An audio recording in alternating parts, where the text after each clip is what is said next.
Magic gun. Why is it always King that's the one that... Always is. God damn. Welcome to another special stream, ladies and gentlemen. Kings of Pop Culture is back in action.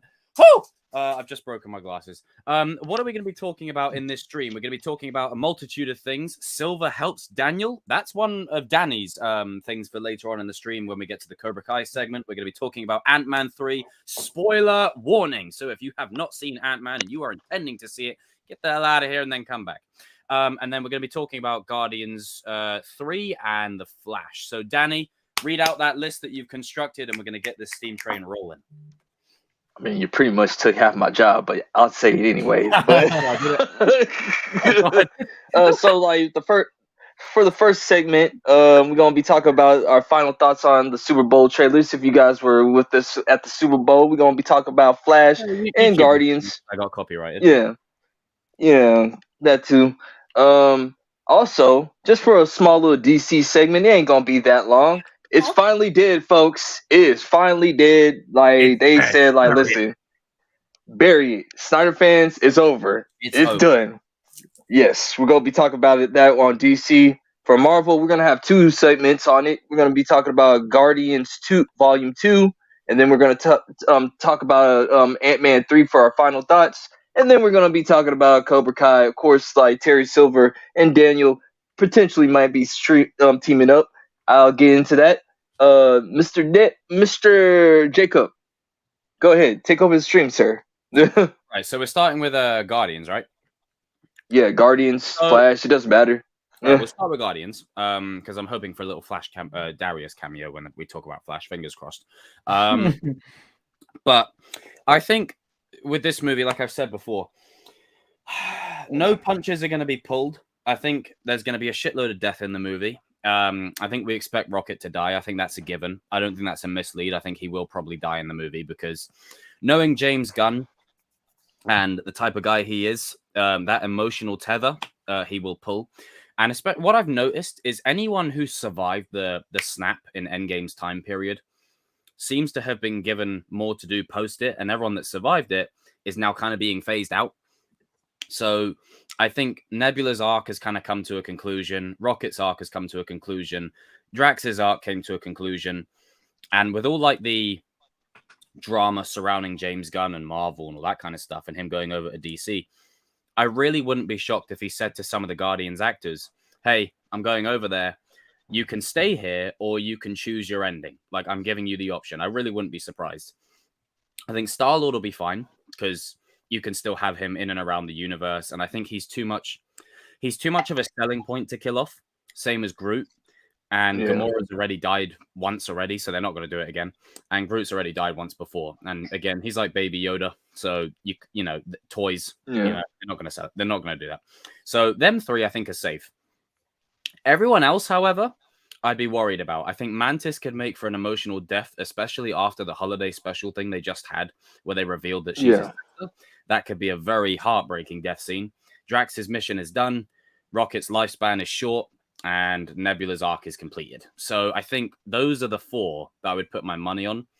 With Kraglin, I don't know. He's kind of the last Ravager, and they kill Yondu in the second one. So it could go either way. But it's nice that we're getting Adam Warlock finally. I think Will Poulter's going to absolutely crush it in that role. And they'll need him for things going forward. But I do feel like as much as will be some Guardians characters that are still in and around the universe going forward, this is the end of the Guardians as we know it. So there'll still be like 3 of them down the road. The Avengers might say, hey, yo, Peter, we need your help. You know, or is it like you said in the last stream, TCK, it's like, hey, we need to cook. But I think, you know, half the squad might get axed, or maybe 1 or 2 of them just die, and then everyone else gets like a kumbaya happy ending sort of thing. And then retire them into until they're needed kind of thing, like give them a peaceful ending. And then if they're needed, then they can be called back. But the emotions will be heavy, especially because despite what the common belief is with Guardians 1 and 2, when they hit their emotional moments, they hit. So I feel like the same will happen for 3. I'm curious to see what you guys have to say with that as well, because I think for me, the first Guardians will always remain an anomaly. And ever since that movie, every movie's tried to copy it, like we're putting together a crew. But the fact that James took a bunch of Z-list characters that no one knew of and made them into this, what they are now, is great. But I think with the Eternals being brought in, with Adam Warlock being brought in, they will fill the role of the Cosmic Team kind of thing, which is what the Guardians were doing before. And I think most of the story arcs are completed. And, you haven't got to kill everyone off. That's not the answer. But I think this will be the end of this and the start of something else. And I think one of you said in the previous stream, didn't you, that it would lead to a new team, not necessarily Guardians, but what was the team? Who mentioned it? Was it you, Danny? It wasn't me. I think it was I've been RJ. I think it was probably RJ. It was either RJ or Darius or whatever. Yeah, like a new team being set up. Essentially like the second wave of Guardians in this sense. Sort of, yeah. I think it was a whole other different group that might sort of spawn from the idea of the Guardians. Is it? Trying to think of the name. I'm sure it'll come to me. But yeah, like I'm curious to hear what you guys have to sort of say. Now, should we do it like around like one by one, or bouncing back and forth off of each other? That's kind I think we should just. I think you could just bounce off of this one because, like, who wants to take the reins? Everyone's just sitting there looking at me like it. Anyone want to jump in? Yeah. I think they should. Yeah. Yeah. So like pretty much when they brought in the when they brought in the Guardians, their point was to like bring in Thanos in a way, like because obviously Thanos' first like major role was in the Guardians, like he had his most screen time in that. So yeah, their purpose is really kind of done. So I actually think they should kill off most of the Guardians, and I think it would work. Like Rocket and Drax 100% are gone, and I think that's earned. Especially because Batista, I think, has been touted a lot for a DC role like Bane or something. Yeah, and he's made it clear that he's not a fan of what he wants out. He says like, if James ain't here, then I ain't here. So yeah, man, dude's loyal to the mud. For Star-Lord, I'm still deciding. I think it would be fitting if he dies or like he starts living on Earth. Yeah, I think that one more. Yeah, I think that'd be pretty cool. But I wouldn't be surprised if he dies, because I don't think any of these characters will really come back. Honestly, I don't think because I don't know, Gamora, they're not gonna kill her like you said because they already killed her. But I really don't see her like coming back either. I wouldn't see a role where she returns. Majority of the actors are like loyal to James Gunn, so like that's why I just say like they probably have like open ended. Yeah, it will be open-ended because they'll all return for Secret Wars. Where it's kind of like they can come back if they want to, sort of thing. Or if the story warrants them to. But most of them, I think, the immediate. I think with the Guardians situation is quite interesting because like there's no concrete like we're gonna replace them with this and that character. It's more like they could add characters they haven't before to kind of make a new cosmic team.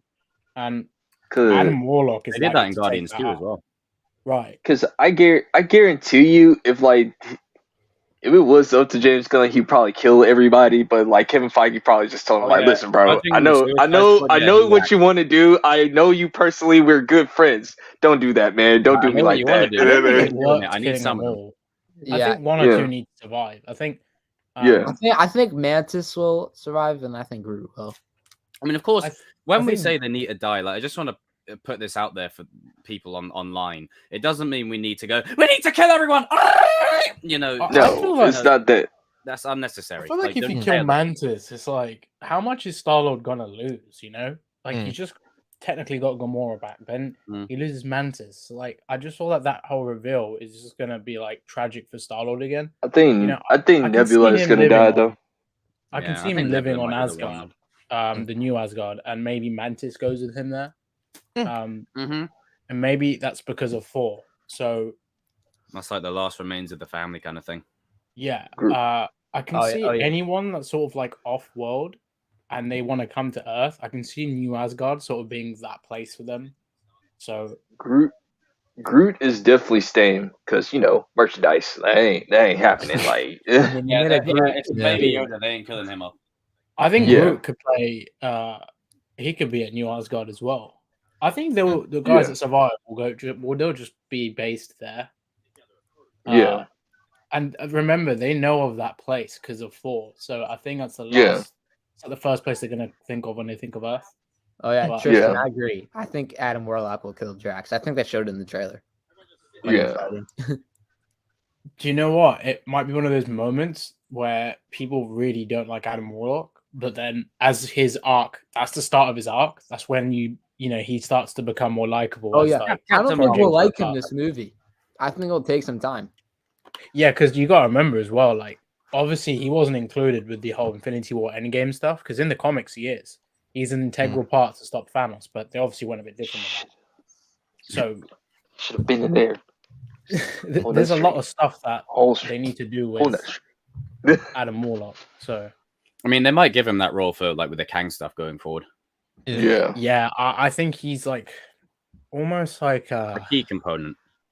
I'm trying to think. He's almost. Like you could say he is the Thor of like that squad in Endgame. Like because I don't. He's not the Iron Man. He's not the one that's continuing like. It'll also take us a while to warm up to him as well, because like clearly the trailer's setting him up to be an antagonist for the first part of the movie, where everyone's gonna be like, I hate him. It's like, well, he's not the overall villain, but if you know the formula, if you know formula superhero movies, is he really a villain? No, he's gonna probably team up with them at the end. Like, you know what I'm saying? Dude, if anything, he might kill what's the name of the villain in this movie? The High Evolutionary. Yeah, that's it. High Evolutionary. He'll be key in defeating him, like because the Guardians against him. I wouldn't be surprised if they like changed the story up to where the High Evolutionary made Adam Warlock an experiment or something like that. Probably change up his origin story. To be fair, Adam Warlock is he is like, well, remember the end of Guardians 2? He was in that like I don't even know what the casing. Yeah, the casing where like Howard the Duck in them was or whatever. Oh, imagine if Howard brought in for a little cameo. So I can once he's out of that. I'm kind of curious how they're gonna introduce Adam. Are they gonna like just show us like when he's like out of that, or sort of just lands in the opening of the film? The Guardians. Because impact with new characters is huge, especially someone. I think that could be the opening of the film. Because you only get one chance to like get that reveal of a new character. Maybe the opening of the film is Adam Warlock, then releasing him, and then him going on a mission, and then it cuts, and then it goes to like the Guardians doing their thing, like where Drax throws the basketball into like the kid. Like, I can see that. And then all of a sudden, like Adam shows up on the ship. Hey, Adam. And I can't the shit out of them or something. So you mean like a No Way Home thing where like they show you like No Way Home, Homecoming, when they show like Michael Keaton's character at first, and then sort of like that, where you see the character first, and then it's like a ticking time bomb if you're waiting for him to appear, and then when he does, it's like, oh shit, they're about to get fucked up. I can see where like Adam is like catching up with the times or whatever. Like he probably still believes Thanos is still alive too. Like he could, we don't know if he I just realized. Yeah, he'll basically be New Vision.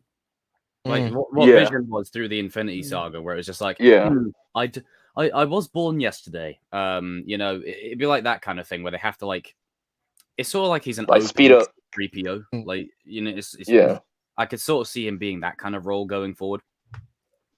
He's gonna probably say, "Where's Thanos? Thanos is dead." Wait, Thanos is dead, mate. Do you know what I would like is if like they do a throwaway line at some point and Kang's like, "The Thanos in my universe was killed by you." Ooh, that would be nice. That way it pays off in the multiverse somewhere. That'd be cool. Yeah, because that's a nod to the comics as well. I like that. Yeah. That would be a good idea. Because like if he like. Adam Warlock has smoke with Thanos. That's like one of his main purposes. He's like, I want to beat the crap out of him, bro. Like me and him got to see each other. That could be a good bonding moment for him and Drax. They both wanted to, put the smack down on purple ass, but Wasn't to be. Thank you, Captain Marvel. Oh my god. We ain't there on Marvel Memory Lane, but No, I'm just boy, when putting we it out. get there, Like, I'm doing a setup. I'm setting it up. Come on. oh yeah, once you set it up, I'm setting it up. I tell you what, I just want to do a quick throwaway. They're throwing Monica and Kamala in that movie because they know the movie's fucking shit. You know what? They wanted they to go pushed that way. thing back. But staying Never on mind. Guardians, we'll get to the Marvel. Staying we'll on get- Guardians, okay? Staying on Guardians. Staying on topic. I'm genuinely gonna miss when this franchise ends because Yeah. James is never going back to Marvel after this. Mm. Like he's 2 in DC now. It's done. The bridge was burned. He's merely coming back to finish his story arc, and Yeah. it is kind of sad in a way because as much as I rag on Marvel for not having an ending, sometimes this will have an ending. Like this is Yeah. it. Like this is, Yeah, and this it's will gonna not be be a setup. yeah. Oh, Because we're setting it up. Every movie sets it up. But it's gonna be, hard to say goodbye because I don't think a lot of these guys are coming back, even if they're in the he only universe. and credit to James because he didn't have to come back and do this movie. He could have He really just told didn't. Disney to burn, Nah, like bro, you know what I'm fired saying. him, Gave him the and- fingers Yeah. and like. And shout out to the cast because they were so loyal to this dude. Like they are. Oh yeah, They said we ain't coming back. We ain't coming back unless James is back. We'll walk if you don't bring him back. It's like, well, dang. Like now we have no choice. So Let's be honest. crazy. If they made another Guardians without James Gunn, it would be shit. It would be shit. Yeah. It would Yeah, suck. there, I think there's it no really And they depends probably denying won't that. get the mute. They probably wouldn't get the music right either. Like, come on, man, Yeah. that man is a walking No, soundtrack. They You would wouldn't have get to, them- they you wouldn't would get that have right to be either. as good as James Gunn in filmmaking to Yeah. achieve that. And Yeah. as of right now, I don't think we've seen many people like that. So I don't think we'd The have thing good is, though, luck. it's so unique to him. He knows Mhm. how it works. He made the Guardians popular. Because it's So- because of the passion. You know what I'm saying? Like he had Yeah. a passion with the Here's also characters. another so- good. Here's also another good thing. In Marvel recently, you could tell like when Marvel's butting in and be like, "Oh, you have to put this in. You have to put this in." James Gunn is be like, Yeah. "Nah, this is my movie. Yeah, If you wanna get. change it, I'll fire me reference again that, but you because get we're that doing shit it out. my It's a- way."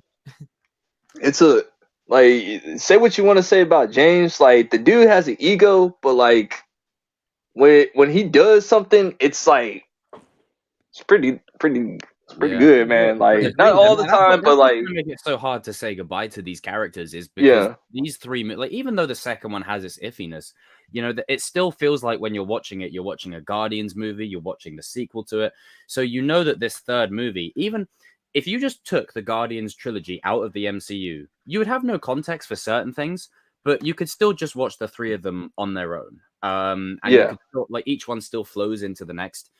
So It's saying rewatchable. goodbye to It's these rewatchable. characters It's gonna be sad because Yeah. it's never gonna be the same after this. It reminds me sort of Endgame when the Steve, like when Tony's dead and Black Widow's dead, and then you're thinking, oh god, I can't lose any more. And then Steve's like, yeah, I'm going back in time, and you're like, oh shit, here we go. I'm retired. Nah. Yeah, like Yeah. it's like that kind of thing. We're gonna get that same kind of vibe again, and I wouldn't be surprised if there's a lot they've kept secret for the movie, where maybe what we were saying earlier about a new team, where new characters are brought into the movie, and the idea is passed on like a Sam Steve thing, like where it's passed on to other people. So you have like, let's say hypothetically, Peter, Mantis, Gamora, and Groot. They go and retire on Earth. They live a new life.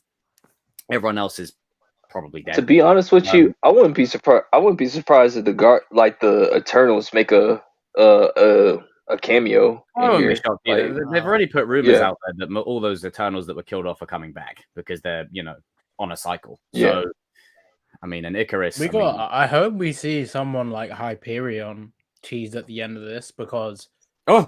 if you're getting more to the cosmic side, like I want to see Quasar. I mean, speaking of Hyperion. setups, Adam Warlock is a setup for that.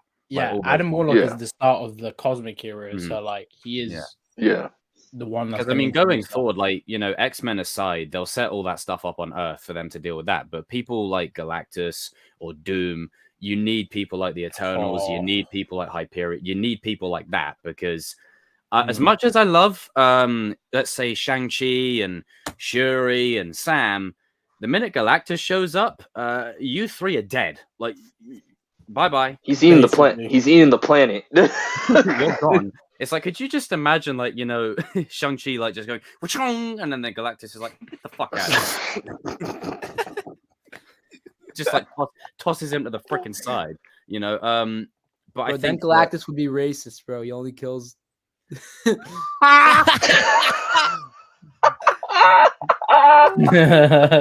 It's like there's a reason he has smoke with Arishem. He only likes certain certain Celestials. Hey man, Earth got the seasoning right. He got that. He got that seasoning right there, man. For Christ's sake, you've been putting some evil.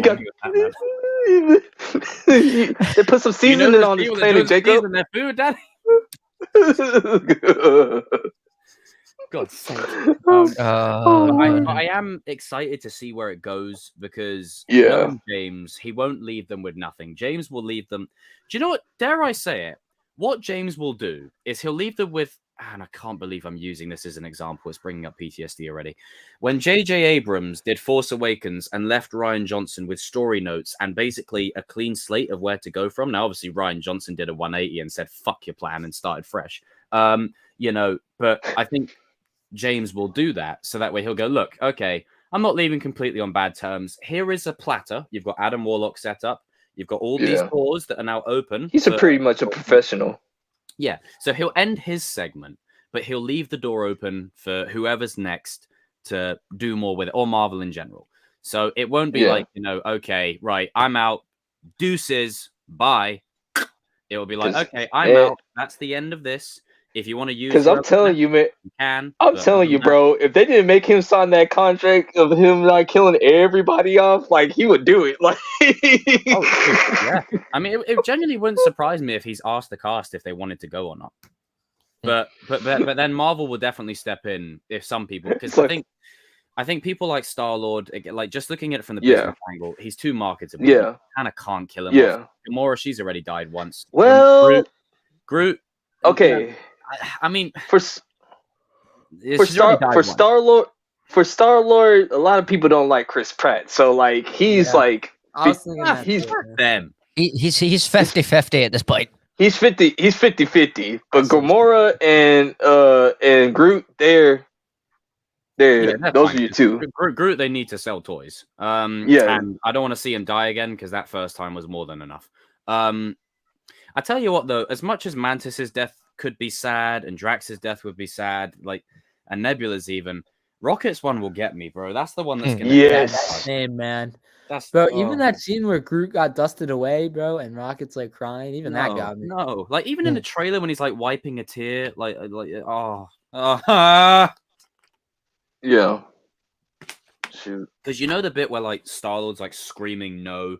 It wouldn't surprise me if that's them having Rocket on an operating table trying to save him. Yeah, like Mantis. Yeah, I can see crazy, that. Man. And now just imagine Mantis narrating the death as it's happening. Woo, man. And that's too much. That's too much. Just imagine it. Rocket's dying, and then they're all, and then maybe who could say it? Rocket's like, it's okay. I'm with my it sounds cheesy, but I'm with my family. Like, yeah. Oh, that. Oh, God. Yeah. Hey, Vin Diesel's in the movie, so tears will be shed. I'm not gonna lie to you. What if Groot says family the first time? No, he says it as Dom. Imagine if they do it. You know what? I will love James Gunn forever if he does this. If they do a fourth wall break where Groot doesn't go, "We are Groot," he goes, "We are family." I will love him forever. No, but he says it like Dom though. He doesn't even say it. I know, he says it like Dom's like, "We are family." It's like, wait, what? And you know you what? Can speak. Someone say family. And you know what? They'll probably say like, you know what? We'll probably take the fine for that. You know what I'm saying? But like, it's worth it. Like, come at us, Universal. You won't give us Hulk. We'll steal your family line. That's ours. Imagine Groot like looks at the camera, and then in the background, you're like playing middle ground. He's like, you know what? No, it's fine. This is all love for the franchises, and like that weird thing that he does with his hands. Universal is saying like, go ahead, do that. Just go. You ain't gonna get the Incredible Hulk back anymore. No, I'm playing. I'm kidding. Have they used the "We Are Family" song in Guardians yet? No. Oh, they'll use it in this one then. Yeah. We are family. They'll be using To that be one. fair, that would be a good song to have towards like them like in the middle of a battle, just like explosions going off and they're having a great time. Yeah. Yeah, Sort of kind Yeah. of like the beginning of Guardians too. Yeah. The Groot's like dancing. I'm gonna miss hearing that theme tune, man. That theme tune is so freaking good. Like, Ba- dun, dun, dun, dun, dun, dun, dun. Oh, Hey, I wonder if they're gonna play the Star-Lord song one more time before hey, hey, hey. They will. They will. Could you imagine though? Maybe this time with them playing it, how you make that emotional is instead of dancing alone, they do it all together. Yeah. That'd be cool. Come and get your Yeah, man, I'm not ready, man. How long is the movie gonna be? This is like 2 hours and It should 30 be minutes. Really? honestly. Oh, 122 minutes. Yeah, about an hour and 40. Two Oh, hours, okay. 2 hours and wait, someone says 2 hours and 37. That would work. Maybe people Oh, still well. don't have a rough estimate yet, maybe. Because Well, it seems it's like about Oh, 2 well. hours. It'll be about 2 hours on average. Oh well, So- I will be at that one. That'd be So one there's that I'll be there's at. a lot that will be shit, man. That one's gonna be rough because there's just I'm not ready. Yeah. For it. Just it's because you just know, like after Yondu's death in the second one, you just know what James is gonna have fun with doing.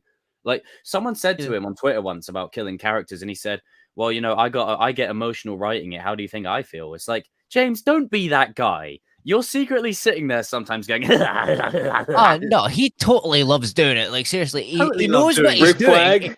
I'll tell Rick you Flag. What we talking about? Rick Flag. If he even kills off that bird in Peacemaker, right? Oh no, he ain't stupid. He even said like Eagly will never die. Like he's It's like, such a bait. Eagly You won't is, believe it. Man, Eagly is the sell of the merchandise. I mean, he killed Groot once, but that's because he could bring him back. If you do it, I swear, he will though. Buddy, like, don't push him. He will. Like, if you push his buttons, he will. So I'm sorry, I secretly think James sits there sometimes going. He's probably saying like, how can I make these nerds mad at me even more, and me not caring. And then everyone goes, "We can't kill him off." And he's just like, "Watch me." Watch me. Literally watch me. It's just, he may have been your father, boy. But it wasn't your dad. He wasn't your daddy. I mean, I tell you what, I was spoiled that death before I saw the movie when it released, and even when watching it, I was like, man, what's this salty green in my eye? Like, Oh, there's a bit of dust. I'm not crying. You're crying. But yeah, that's gonna be rough. I'm looking forward to it all the same.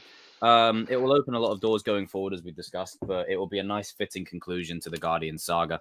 And I'll be curious to see how they manage it with just how they wrap up character arcs fully, how many characters actually make it through, and will the title be passed, not necessarily for Guardians 4, but like the team idea being passed on kind of thing. It reminds me of a transitional movie as well. Like if it was just a standalone trilogy, then I would say this is the end, finite, done. But because it's in the MCU, it will definitely set something else going forward in motion, like a new team, or maybe Star-Lord creates a new team. I think it's straight up, in my opinion. I think everybody that's the cast of the Guardians, if James is not there, they're not showing back up. I think it's just going to be open-ended stories or whatever, and like if Marvel needs them, you know what I'm saying?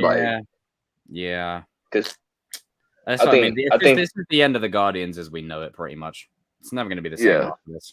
So enjoy this ride, ladies and gentlemen. I think Chris Pratt and them are going to go over to DC and like do movies over there with James. I mean, that's just my personal opinion. Yeah. Batista definitely will. And Vin, I mean, if you look at the cast, I mean, Vin Diesel's fine. He's Vin Diesel. You know, Batista, he's already made it clear he wants to go over there. People have touted him to play Bane. And then you've got Zoe Saldana, Avatar. She's fine. Bradley Cooper, again, he's always in. Bradley Cooper could do anything, honestly. He can do anything. The one that's playing Kraglin, what is it? Is it Sean Gunn? Is that it? Mm-hmm. Yeah, I mean, I could see him living in some kind of way. he could be part of the new squad. Yeah, because I mean, they already killed Yondu. Like, you don't want to kill off his, like, I don't want to say replacement, but gap filler. Like, you don't want to. Yeah. You don't want to do that too soon. You know. I don't know why. I never liked that guy. I'm not like Did you like Taserface though? Oh, Taser. Oh, Jesus. Taserface was good, yeah. Taserface. Taserface. Oh, I can't say it. I can't say it now. Yeah, that's pretty much my thoughts. All of our thoughts on it. I suppose we can transition onto Flash. Hopefully, Darius will appear for this one because this is really, I just want to. That CGI was horrible. I just want to say this right here. I know we've had our issues with, let's say, Michael Keaton's, like the way that Michael Keaton's been used within the world of DC and fandom. CGI was I will say this.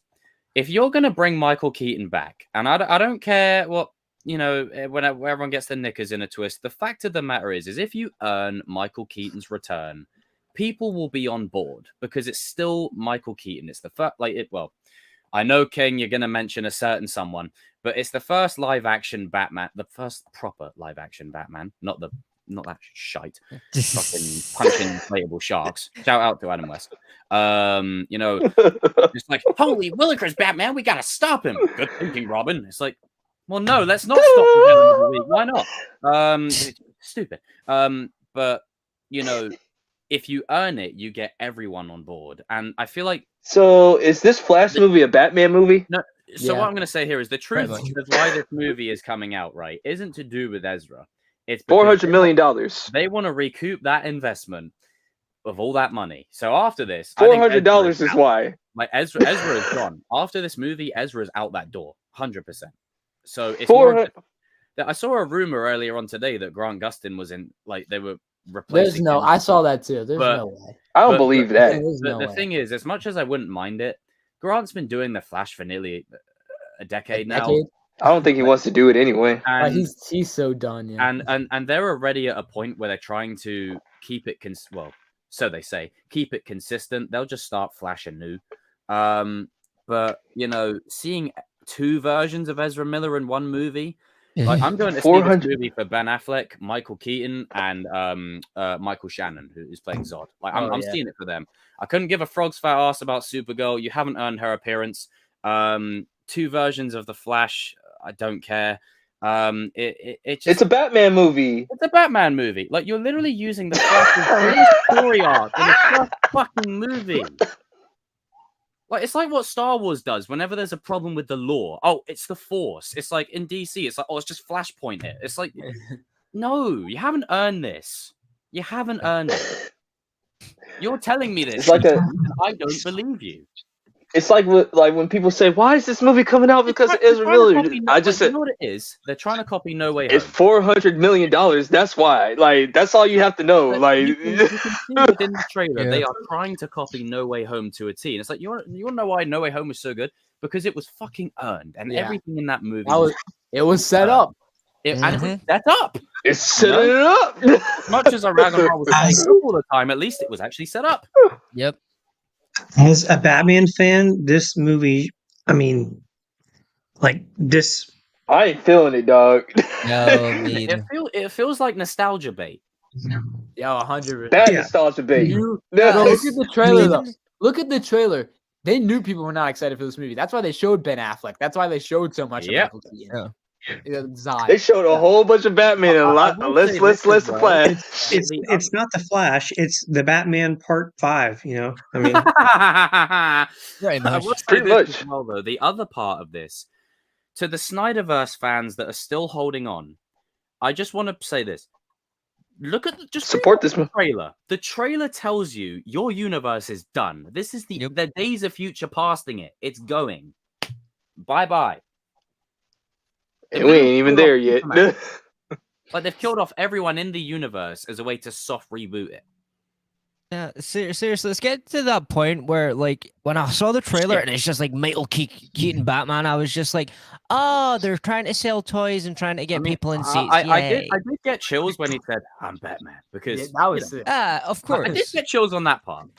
It's just one of those things, though. It's going to suck, though. I did. I'm not even gonna lie, but it's just that part was I'm like, No, that part was good. Why should I worry? No, but Why should I again, what I'm saying here care? is that see, it's whenever we mention Batman, but the thing is for me is if you bring Michael Keaton back in an earned sense, and you know everyone will be on board, you know. Yep.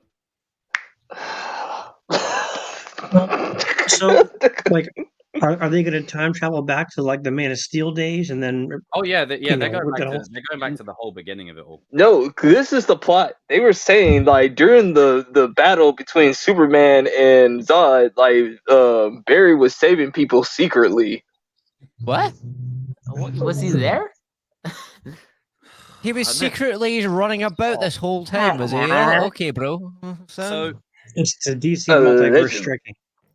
yeah, Come on, man. No wonder they had to like bait everyone with the Batmans and all that, because that plot They're already just seems copying No Way Home. It's a joke. It's a joke. It's just like, do you know what? This, if I could think of one movie that summarizes the DCEU, it's this movie. Trying to copy Marvel, not earning it, shoehorning nostalgia bait in.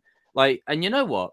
Regardless of what we think of the DCU and some of the decisions going forward, at least there's a plan. You know, I can be on board with that, because this right here is an example when you don't have to plan everything out beat for beat. But if you don't know where you're heading, this is the road you go down. You've brought Michael Keaton back for the first time after however many years. You haven't earned it.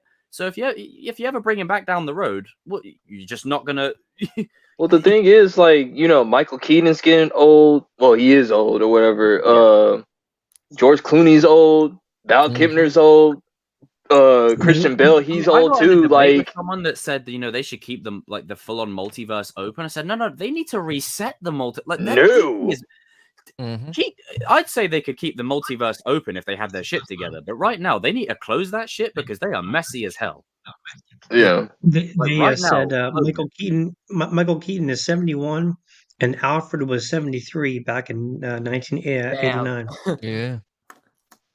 That goes to show you. Also, the other thing that annoys me the most about this as well is that he has to have the original suit as well. He doesn't have like an upgraded suit. It's just the OG suit for the original Batman movie. What we're not gonna let go is Michael Keaton jumping off the rooftop, doing backflips and doing like having hands. We know this. As unbelievable as it is, they kind of had to do it because I know.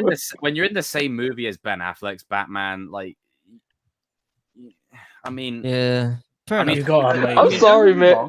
I've got love for the '89 Batman, but him just. Going, I'm sorry, bro. Like when I saw him in the suit, when I saw this man in the Batman suit, I was saying like, "Yo, fat man!" Like, dude, seriously, like, I'm like, "Yo, bro, like, what is this? Like, come on, you gotta do the man justice.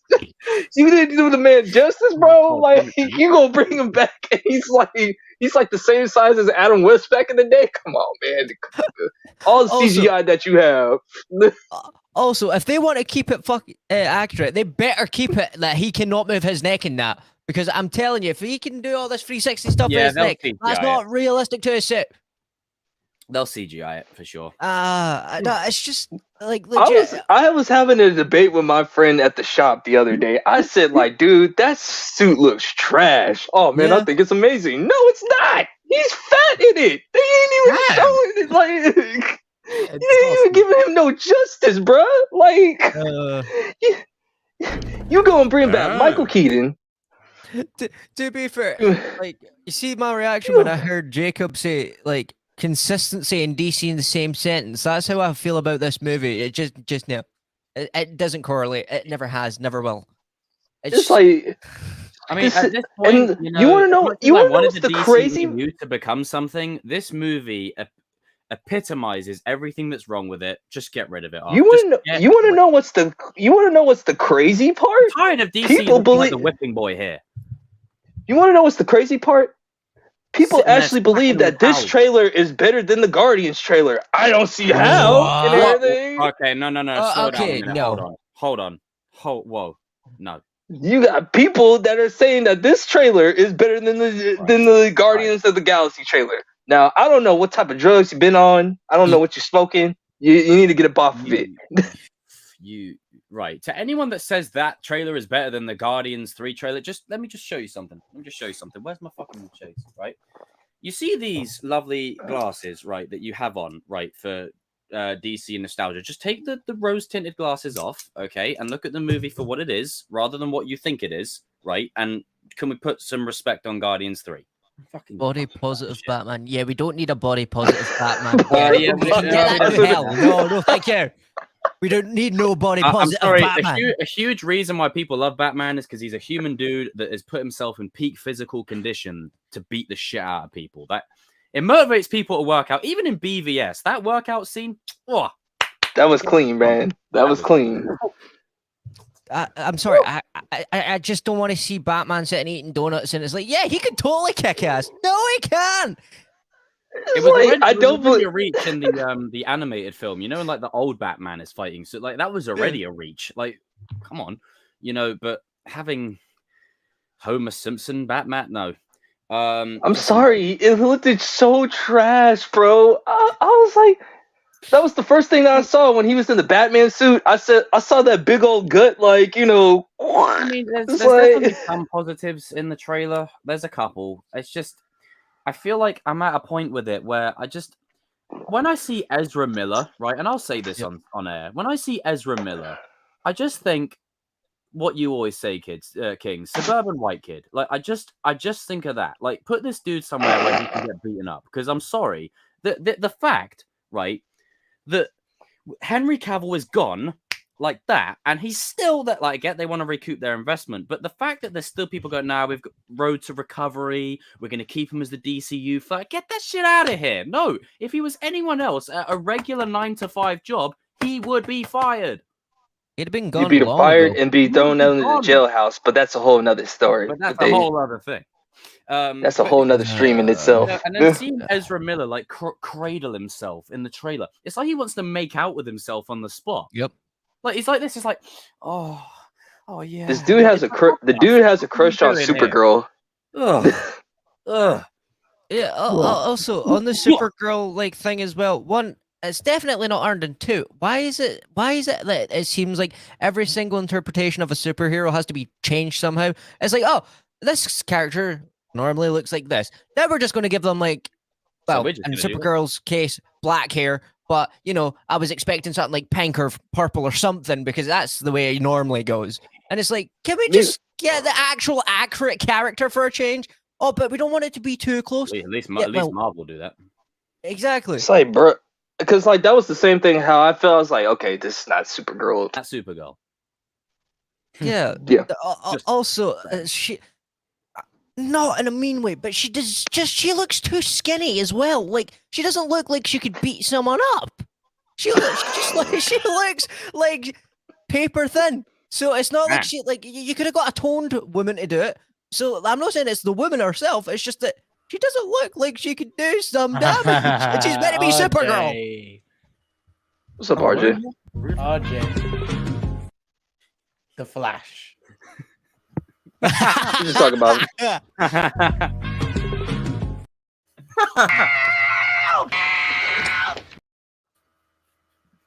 Not that hot. When this guy woke up this morning, he was white.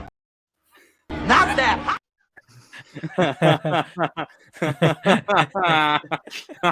I was saving those clips for an RJ.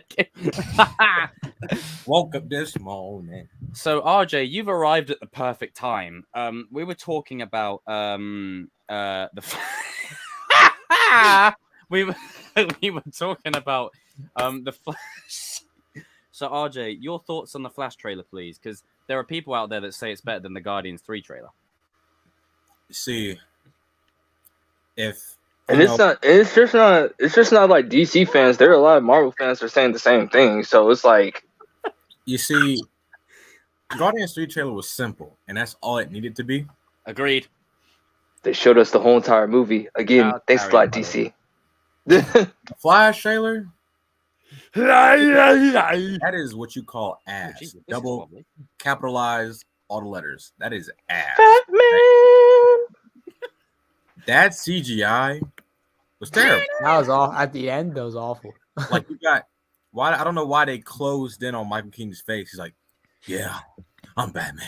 It's like, Frickin' Evan, man. like, yeah, him. Like, I don't know. That was a callback. Karen. But it's like, I don't understand why people are hyped for this movie. Well, actually, I do. It's nostalgia, mate. That, but people actually think it's going to be good. It's like, Dude, no, there's they're already already. reactions out there, and I've said it many times that, you know, generally speaking, when you're reacting to a trailer, you're not generally sitting there going, "Oh, oh," you know, like you got a fire under your ass. Like, you, generally speaking, right? Unless it's No Way Home, where there is the exception there. But you know, there was someone I saw that was like, "Oh," I was like, "Whoa!" Context of the movie. What universe is it in? Like, just dial it back a little bit. And to be fair, you know what? A part of me hopes I'm wrong. A part of me hopes I can walk away from this movie going, you know what? That was an all right movie. That a part of me hopes that. I know Darius won't. I know Darius won't. But a part of me hopes I can just purely for Michael Keaton and Ben, right? For those two. And for the new actress playing Supergirl, because those three have been thrown into a shit show of a movie with a bunch of drama surrounding one particular individual and a whole wave. And it's directed by Andy Muschietti, who did it. And I got a lot. I think that dude is a hell of a filmmaker.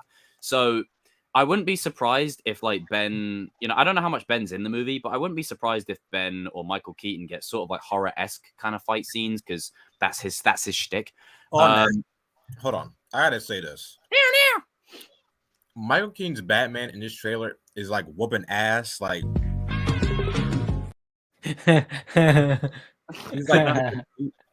he's like whooping ass. I'm sorry, I don't believe you. Fat Batman. Yeah. He's for Fat Batman. The first Batman movie, It's not believable. fight like this, and all of a sudden we're gonna go from this to. Well, you'd rather him fight. I mean, it's not believable, than but being like, ass. You don't want him to be an ass though. Well, no. exactly. I mean, this is the thing. It's like it's not believable, but they have to do it because Yes, we understand this, but it's like It makes it's sense, like, but it's still an unrealistic leap from what we know his Batman to be. No, I can get with that, but it's the fact that he's 60-something years old and he's like leaping like yow, like just doing all yow. Like, I hold think on, it's funnier though. He's Listen, like he's doing Power Ranger the only jumps in a bat suit. No, the only way I can believe this is like if he modified his suit to where like it does most of the work. That's the only way I can. That's the only way I can see this happening. Like Danny hates his mom. I don't blame him though, because it's right. So- like it's just one of those ridiculous. it's one thing that I don't like the Tim Burton Batman films, but it's another. I'm trying to get Michael Keaton done Right, justice, hold on. man. Like I know Darius isn't present, but I need to throw it back because we're speaking of Batman, and I missed the legendary discussion of a certain Batman. What are the odds that one of us walks away from this movie saying it was an 8 out of 10? ain't no damn way. You know what? I got Jacob, I'm tired of you guys using that. Like I'm gonna have to start getting like you guys are gonna no. You don't use that. Danny, if Copyright it. we hear you call it an 8 out of 10, I will honestly. That'll be. It is not. I no. The day that movie becomes an 8 out of 10 is the day that that would pop the X-Fly. Batman stream. that will Danny, the day that Danny, I don't know. you I don't like- even know what to think right now. Like no. I don't blame you, Danny. I really Danny, don't. Danny, if you rank The Flash 8 out of 10, I might not show up. I might have to leave the stream. I might have If to I leave. rate the Flash 8 out of 10, like so, That might be the greatest stream of all time. Because here's the thing, though. That's your ranking for the Batman. We can't change that. But if you put this movie in the same ranking with a classic, oh, no. first of all, Danny will be going in the timeout corner. first of all, if I feel like the trailer is trash, there's a high possibility that movie is gonna be trash too. Are you? Stop playing that. Yeah. King, what if Andy Muschietti doesn't tell us who he That's votes for? RJ when there's no Spider-Man news. Exactly. The whole entire movie is what they voted for. Like, But what if he doesn't? obviously That's an they 8 out of do 10. because That's a Ezra 9 out of Miller 10. is still there. Like, What if there's no Hush Riddler? No political. No Hush Riddler. You don't care for the Riddler. Oh my god! What if his favorite Riddler was back in the film? What if Paul Dano's in it? Oh god. Wait, what if Paul Dano played the version that Riddler that Danny prefers? What if Paul Dano's reverse Flash? Jesus, you guys are having. Anyway, back on subject. Gonna suck. I can imagine Danny in the suit. Imagine him cheesing it like as reverse Flash. I've come back for 8 out of 10. All right, back on job. Oh god. Back on job, as you were saying. Jesus Christ. Back on job. Oh man. As you were saying, RJ. The point is, movie sucks. It doesn't suck yet. The trailer's ass. Well, like I was saying earlier on, that shot in the trailer, it looks like Ezra wants to make out with himself when he's like, that's what it looks like. He's like caressing himself. I'm like, what are we doing here? Jesus Christ. Oh yeah, he looks awful in that suit, man. That's Yeah. I'm not gonna lie. That's It looks like he's closing in on his freaking brain and his head. it looks like, like a looks strap like, around it looks the like chin. tight latex, Chin strap. like really That was tight so much latex. Yeah. It looks like really tight latex infused with red and yellow lighting. Lord Jesus. Like it really Batman! You know, And then they say that he's supposed to have the other Flash suit from Batman Keaton's old Batman suit. What? oh yeah, there's supposed to be like this Flash suit, like it's red. Yeah, he's supposed to be deaf or whatever. It's got the Batman symbol on a Flash suit. oh, you know what? Just You're just release gonna- this movie so we can get past this and we can start fresh. Because The worst part is though, All they it's had like to do was title it Billy Joel. We would have been all right. worst part is as Why well. should I worry? Because Why should I care? and listen, I'm stand by my original. If they earned it, I think even all of us would go Michael Keaton. Fuck yeah! Like Yeah. we would all be on board. But they haven't earned it. That's the problem. They The haven't worst part earned it. is, they've done it just for the sake of doing it because Michael Keaton's Batman was supposed to show up in the Batgirl that no one wants to talk about. So then, they just was like, at this point, they may that as one's well not just coming out, release so that we might as well movie. just bring him But- on the Flash and try save the Flash. And you're like, no.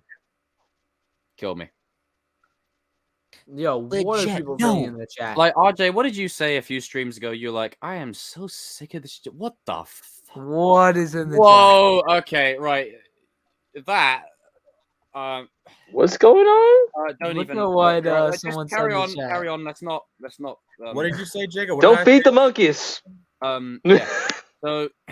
Oh Jesus. Yeah. So I'm just ready to leave this chapter behind now because and again. It's like I was saying earlier to the Snyderverse. The Snyderverse. That's what happens when you're talking. Oh, did you guys talk about that yet? One second. Not yet. Not yet. Not One properly second, yet, no. To the Snyderverse fans that are still going, I'm holding on to glory. No, I'm sorry. I guess we're The transitioning. universe is now gone, right? If you understand stories, watching this trailer, it feels like, even though they haven't fucking earned a single minute of it, they're no way homing in Days of Future Pasting the whole of the DCEU. So this is your ending. This is it. Bye-bye Snyderverse. It's done. This movie is it. So since we're talking about it, you might as well go ahead We and might as well Like, transition. We've only talked about one topic so So I far. can get freaking Ezra Miller's face off my screen. Oh, I'll beat people up. Oh, Yeah. shut up. Everyone will kick We've your only ass. talked about one Horny topic. little- we Carry already on. finished talking about Guardians. Okay, well, I've already said that. Well, I mean, we can do a little 2-minute cameo of your little Guardians take. I mean, I don't. It was a good trailer. It did what it needed to be. I already said it. Like it's. Yeah. Oh, okay. Okay, cool. Give me the movie. Just give me the movie. This is, and every Where's time the- I where's say the this, review this of is the going to be the trailer? last Okay. time I use this image because I can't Uh, keep seeing that. It's gonna. Yep. So yeah, it was funny. Like It was so funny when like they were about to do their little hashtag Netflix. So the Snyderverse is Netflix, and James Gunn came out of nowhere and said like, "This is the most dumbest thing ever. Like, this is stupid." I just want to say this, Snyderverse fans, listen to me when I say this, right? I got love for Netflix for certain things, but do you really want a Netflix DCEU? Yeah, like come on, really want that? Hell no. But you got Carrie Underwood going, "It's the moment of truth." It's like Darkseid's punching Superman in the ground. Like, do you really want that? I was just saying, like, I get it that they can sell the characters off to Netflix, but once again, it's like I said, do you really believe that David Zaslav is going to do that? Fuck no. Also, if it's Netflix, can we remind people they made like they also helped make Riverdale? You'd have Superman being like, "I beg your misogynistic pardon," and everybody would be like, "Why? Why?" We don't need to see it. Like the DCEU is trash enough. We don't need that. You know, and I'm just at a point now where as soon as Henry Cavill was gone, right? Again, I keep saying it, as soon as that was announced, I was like, okay, that's it. Finished. Scrap it. Because I tell you what, the hypocrisy of this company right here, Henry Cavill, who's done nothing wrong, you get rid of him. Ray Fisher, who, I don't want to go into it, but look at what that dude's been through, right? Not an ounce of respect given to him by that company. Right, Gal Gadot probably just tossed around here and there in shit movies.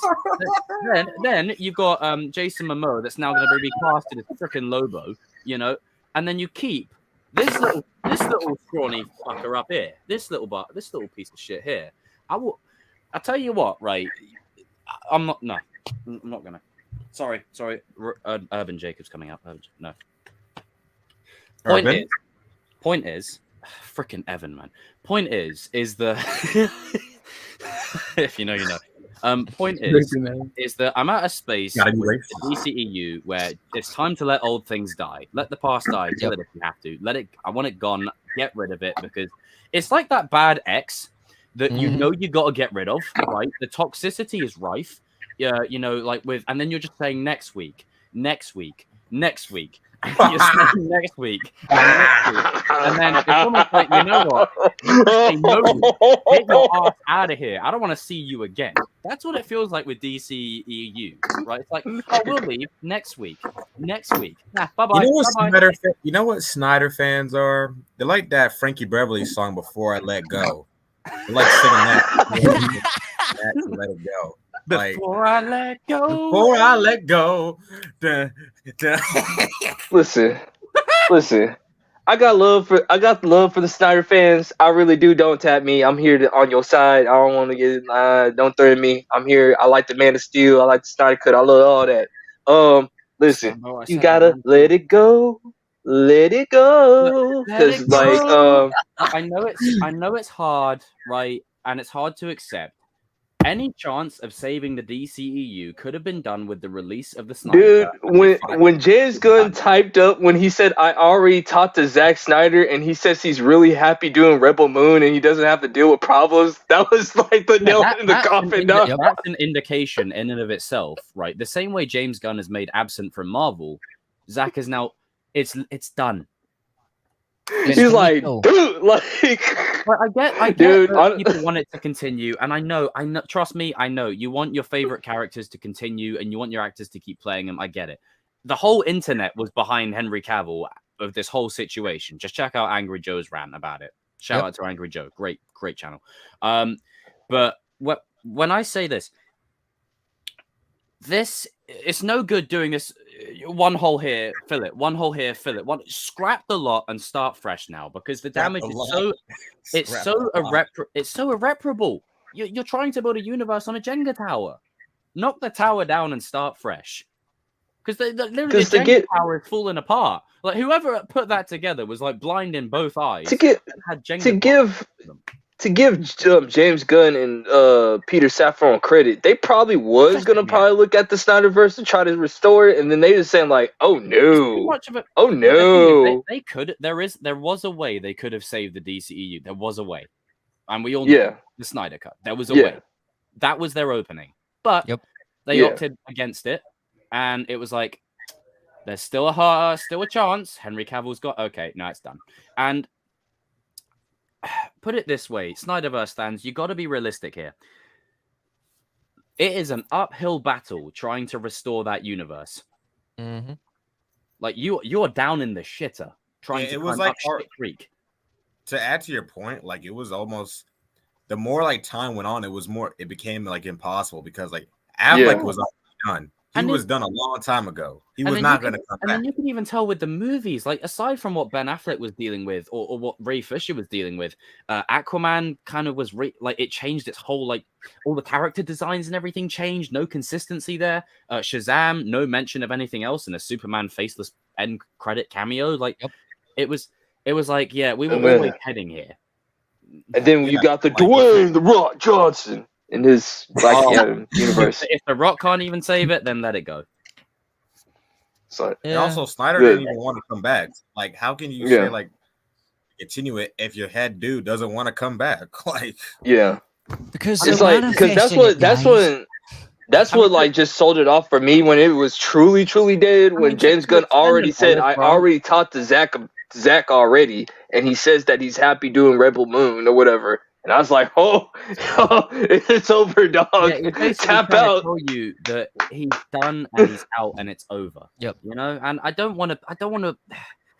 The thing is, I stand by what I said, right? I know people are iffy on DCEU Superman, but for me, Man of Steel is one of the best superhero movies I've ever seen. I'm not even gonna. From the minute you have a great foundation for a universe from that movie, but the facts are, it's in a shitstorm of a universe.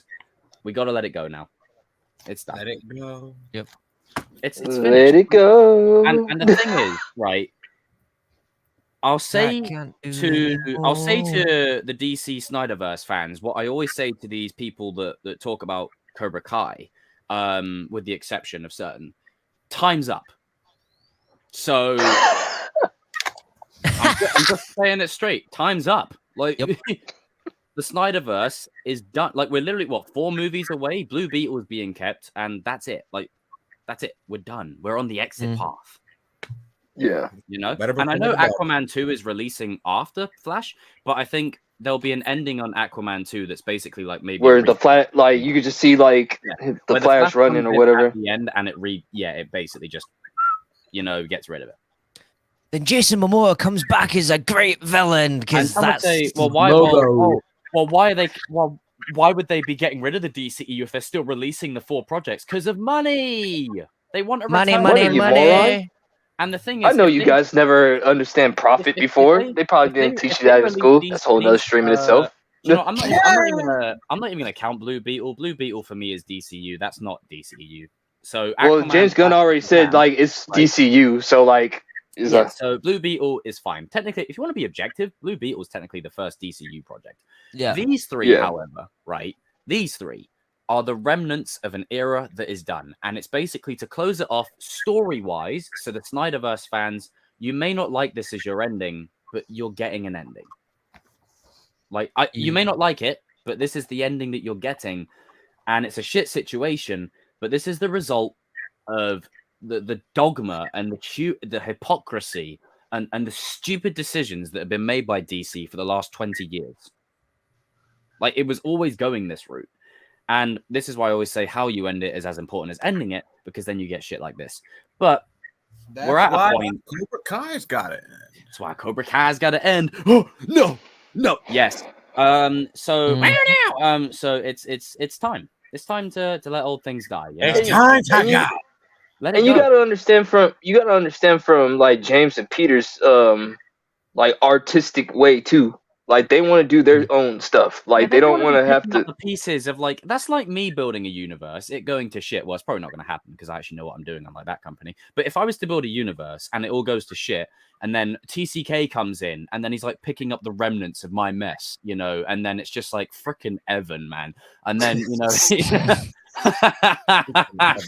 sorry, Evan. Much love to you, dude. But it's just a callback to the other. It's like. No, you're not going to do that. Like, you're going to want to do your own thing. That's where I understand James's point of view on this. It's like, you don't want to pick up the pieces from some other shite. Like, he's literally releasing these 4 movies as a formality. That's all it is. Yep. That's literally. And it's because it's business wise. It's just because- good business. You know what, Danny? You're absolutely right. It is just good business. It is just good business. Where's the clip? It's just good business.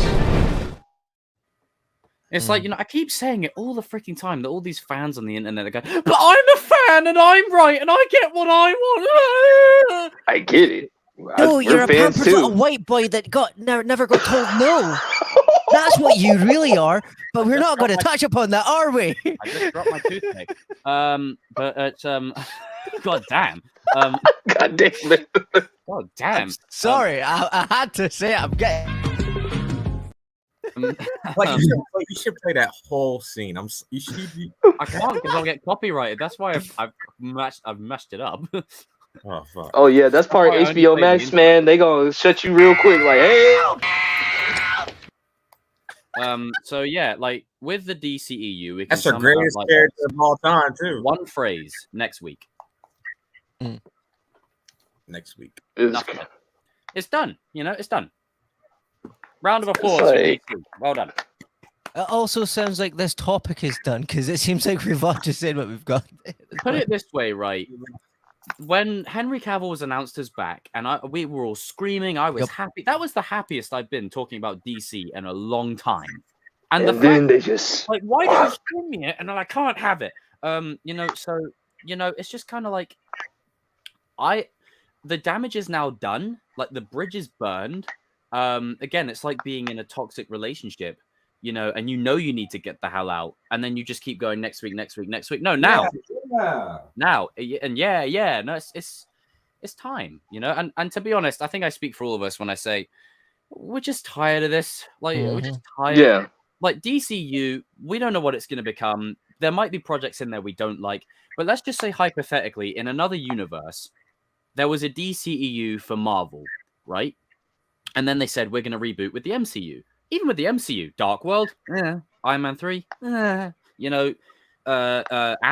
3, It's just one of those, like, not every project is gonna hit. Exactly. But so like, I would rather have a universe that's connected and strong, that connects and is a linear story with shit movies in there, than let's just say one good movie, no connective tissue whatsoever, no organization, no structure, no setup. And obviously we'll get to the caveat with that when we talk about Ant-Man 3, because Marvel, you ain't off the hook either. I got smoke with you too.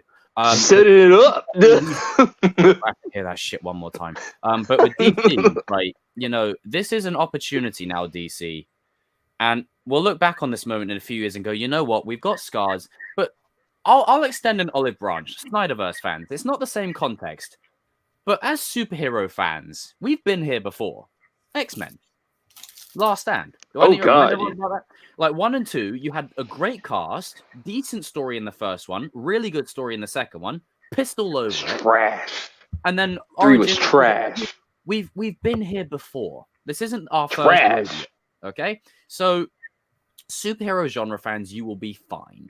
Now, what I will say is Zack Snyder, to his credit, the reason Man of Steel was as great as it was is because it wasn't a Superman that was like, da, da, da, da, da, I'm gonna save the day and get a cat out of the tree. It was like a really epic, space sci-fi. That's what people. That's what people love. They love. That's what we're going back to. I know, but but again, the issue with that is you get Superman Returns if you don't strike the balance. You get cheese, like really real cheese, like where it's just like. Because let's be honest. Like the reason why a lot of people didn't like Snyder movies was because. The reason why they didn't like Snyder's movies because they were like uberly dark, like dark. Like, once again, you got Batman like killing people, shooting people in the head, like just, spraying people. Right, I've just got right. I'm gonna be back in 2 seconds. What? Wait, what? I'll be back in 2 seconds. Oh, okay. 2, 1, 0.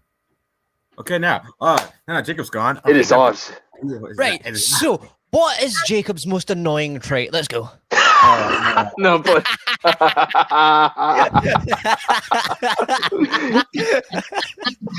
should I say I'm back in? Microphone. It's my microphone. So It's gotta be racist. It has to be racist. Damn, what did I miss? Hold on a minute. We ain't getting off that easy. Let me scroll back. No, hold on. What was His headphones are off. No, I'm pulling up receipts. Hold on a second. Hold on. Right, I'm gonna be back in 2 seconds. Right. What was said? I'll be back in 2 seconds. 2 seconds. Oh, okay. 1, 0. Fuck you, RJ. No, Jacob's gone. It is ours. Right. So, what is Jacob's most annoying trait? Let's go. Oh, it's about to fire your ass. Right. I don't know who I got to smoke with more. Danny for your little, oh yeah, let's go. Or RJ, you're just like, oh yeah, now it's mine now. Or Jacob's most annoying trait, Adam. Bro, he's about to fire your ass. You know what? You know what? You know what? You know what this is? It's time to go! Right. Yeah. Oh, there was a Thanos snap there. There's 3 people that were faded into Jacob, the I shadow. would never say anything to offend you. No, don't but know what- I need my diversity because that's a whole. Oh yeah, that's racist, man. Wait a He needs to get those check boxes. He needs to fill those YouTube chat boxes. For an audio microphone issue, and then all of a sudden, Bro, buddy, showing right, his let's colors. shit on Jacob. Gotta be racist. It's gotta be. Yeah, It has to be gotta racist. be. It's gotta be. Not that hot. When this guy woke up this morning, he was white.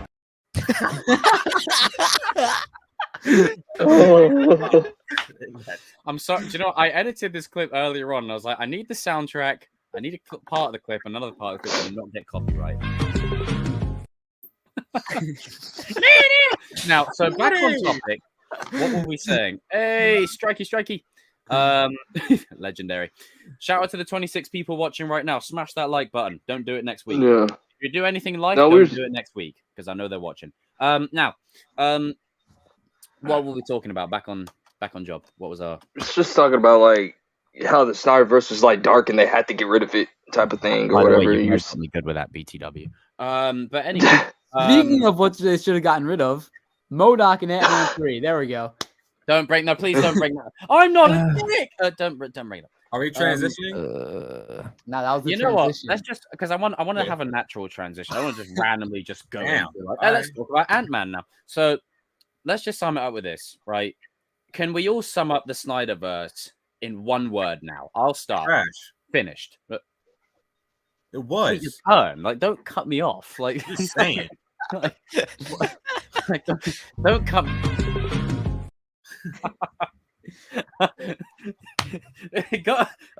You. Just saying. What do you mean by you? What do you mean by What do you mean by you? Yo. What do you mean? Yeah, what do you mean by you? What do you mean you? You. Shout out to Darius. Let's all do it. You. You. It's just the way, like, a shout out to Darius if he's watching, but it's just where he's like, wait, Jacob, you, I'm a Flash fan, homie. You know, shit's going down when you get called homie. But yeah, the Snyderverse is finished. It's done. It's over. When is the final one releasing? Is it Aquaman 2 or Shazam 2? It's Aquaman 2. For fuck's sake. Wait, what? 20. You know when it's releasing? What? 25th. Oh. 20 odd of December. Like This Wait. year? Oh, we've still got What? a whole year of this for crap. fuck's sake. Wait, is it this Wait, year? what? 25th of the. All right. Hey, so speaking apparently- of DC, David Zaslav is at the All-Star game. Right, so December 25th. Happy Christmas to us all. So 25th of December, it's releasing, and then in the UK, it's December 29th. So we got another year of this shit. Wait, it comes out What, next for week? like the Flash? For Aquaman, it's coming out at the end of the year. Oh, never. Oh. I mean, it's just like you're dragging it. Oh, but apparently it's to finish some VFX or something. But oh, for Christ! Smell that. I So smell lies. it's gonna be like the Marvels. It's gonna get pushed back again. Oh, for God's sake. Well, I mean, to be fair, it gives them enough time to sort out the DCU, but that means we've got to spend another 7 or 8 months talking about DCEU. Speak for yourself. I'm not talking about Aquaman 2. Hell no. Who gives a shit? No. You see, RJ, I ain't how it even works? watching that. Hold on a minute. How it works on the Kings of Pop Culture is when I'm not Danny talking about assembles. that shit. Hold on. When Danny assembles a list and there's an agenda, we talk about the topics on that list. I don't I'm always kidding. agree with them, but we do it because it's respectful, sir. We don't All right, show up I'm- late all the time, eating food, All right, then. and then talking Marshawn about how Lynch. I'm just here so I won't get fined. If you know, you know. I'm just here so I won't get fined. next week. Oh Lord. You know, I tell you what, get the hell over here, man. So like our final thoughts on Snyderverse or whatever. Like we actually finishes it. Yeah. If you guys have anything more to add, then I'm just gonna say this. I second that. It was an okay universe. It was messy. It was confusing. There's some movies that I like. There's a lot of movies I dislike. And you know what? You just gotta let it go, man. Like if it's just like what TCK said. If The Rock can't save your universe, you just gotta. That was not me. Or one of you guys, you gotta be like Superman, off of Man of Steel.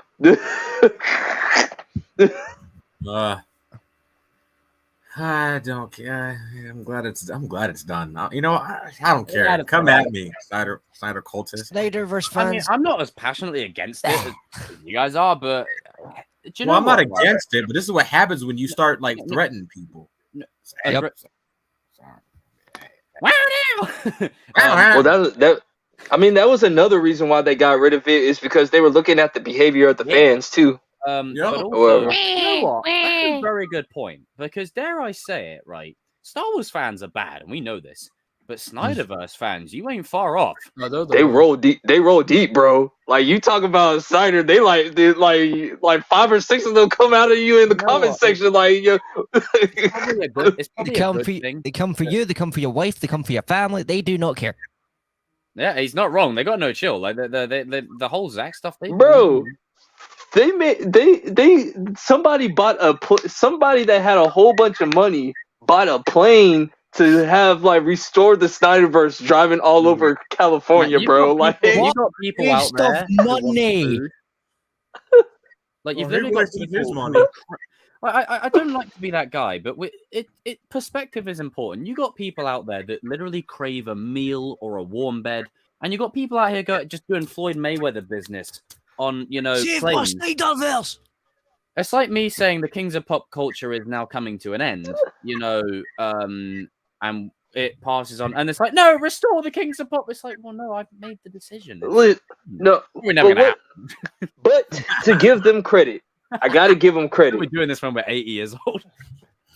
I gotta give them credit. Can you imagine Evan making a compilation?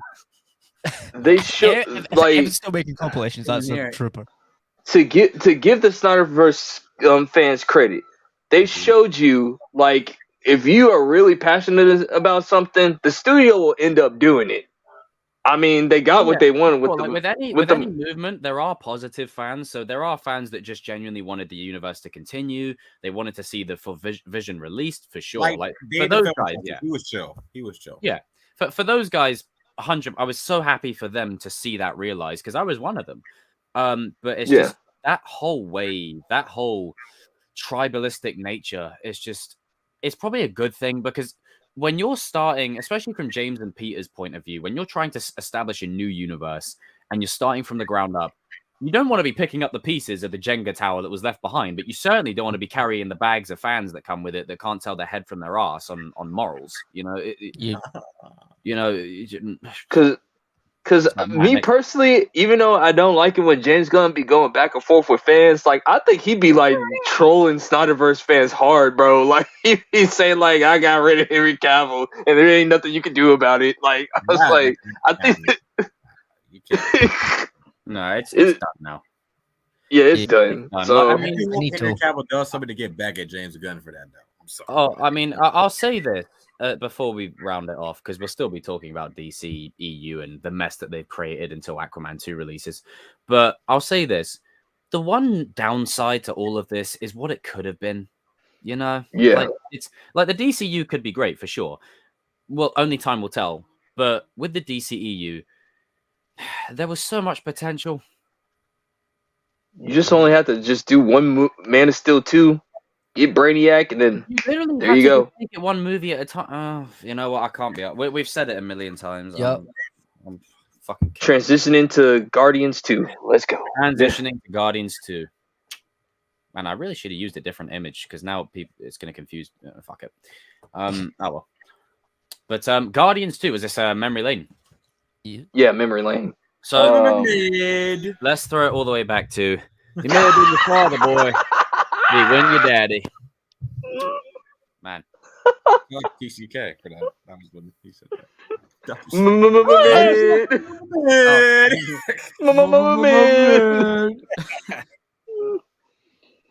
Oh man, what do you think about Guardians 2, Jacob? Oh no, that was literally it. Just summed up with he may have been your father, boy, but he weren't your daddy. And the reason I didn't have the movie playing while we were about to talk about it, because it's exactly what I said would happen. The minute we start talking about Guardians 2, right, we're about an hour and 20 into this stream, and by the time I would have started it, we would have probably been close to where Yondu's death, and I can't rewatch that because that gets me like that. I'll say this: it's not as good as the first one, but I do like the father-son dynamic between Ego, Peter, and Yondu. That's the crux of the movie. Sylvester Stallone's, like that was interesting. The Rocket and Peter stuff, I like that. And I like Nebula trying to sort of find her place within the squad.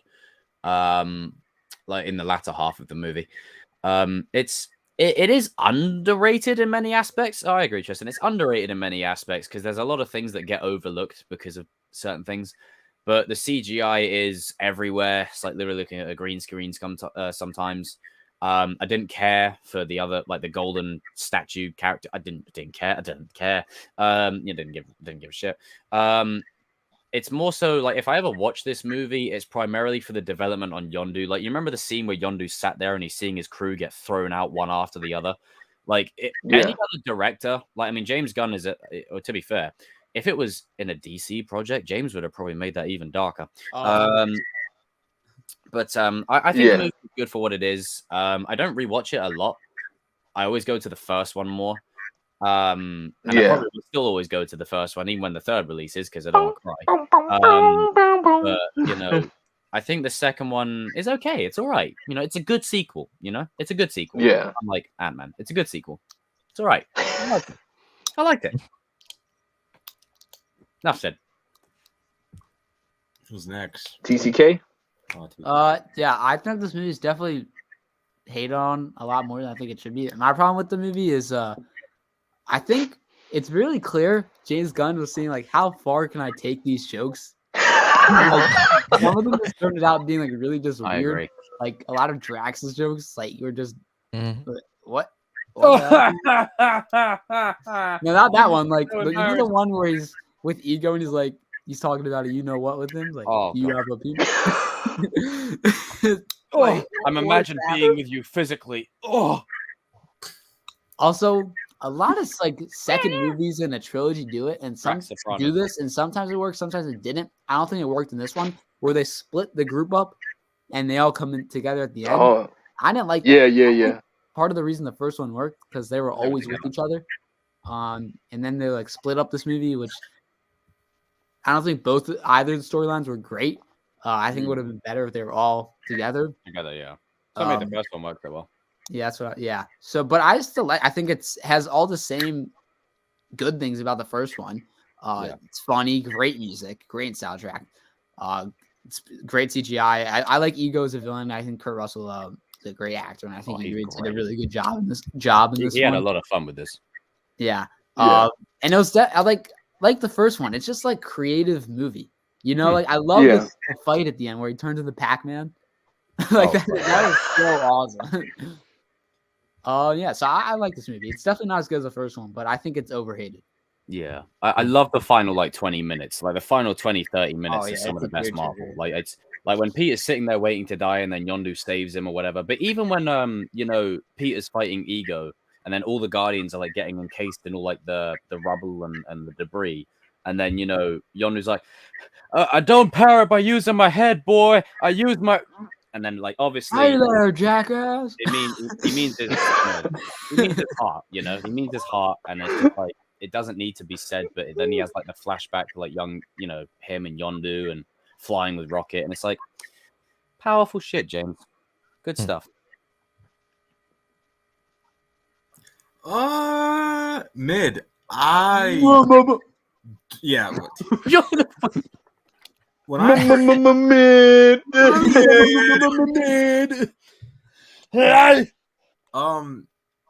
soundtrack, I get the pause right. Soundtrack slaps. I mean, James Gunn's always gonna bring the soundtrack to. Oh, yeah, but even like the mixtape aside, The just chain, the score, bro. just The chain. the score is. You must never break the chain. Oh, that song. That was slap. They use that in the trailer and in the movie. Perfect. Yeah. Woke this morning. It's the Yondu stuff is great. With the highlight. Peter. That's the best part of the film by far. Underrated acting. Agreed. The ego stuff. Buddy, Michael Rooker, man. Anytime he dies, I cry.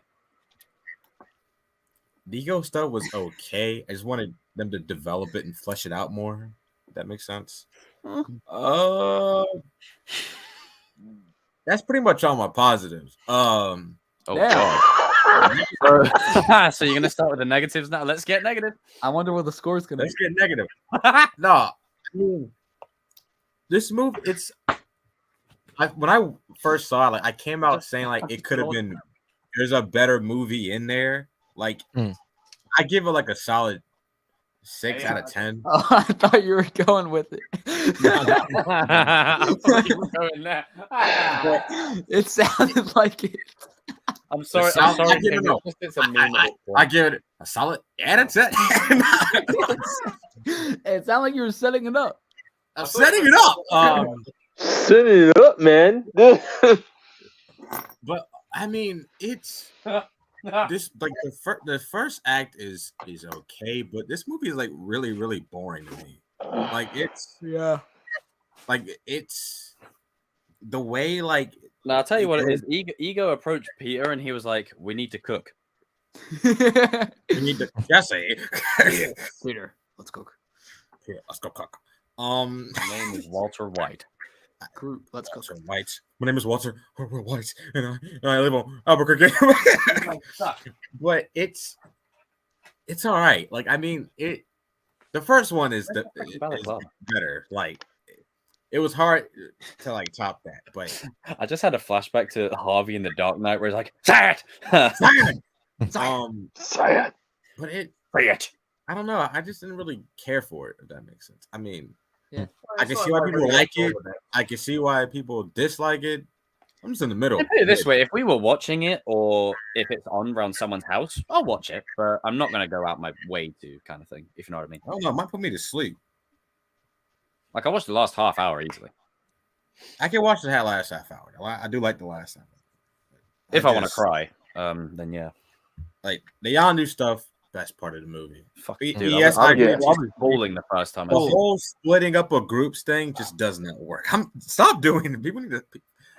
It only works to a certain degree. It works. It worked in Infinity War. It works. Yes, it works. It works in Infinity War and Empire Strikes Back for a reason, because the story deems it necessary. Don't just do it haphazardly just because. That's what I'm saying. Like you know, don't do it just because. It's always the second movie too. Yeah, because that's like that. It goes back to theater. So basically, in the second act structure, you split the heroes up so that way they're isolated and alone, and you really learn more about them. So it is like a staple in theater as well. That's where it kind of goes back to like Greek theater and Greek mythology. But within the context of the movie, they didn't really need to do it. You do it if you need to, or if it serves the larger. And also, no matter how much we love these characters, they can't carry their own thing by themselves. Yeah, there's some characters that are, it's like I said, like I'll say this when we get to Ant-Man as well.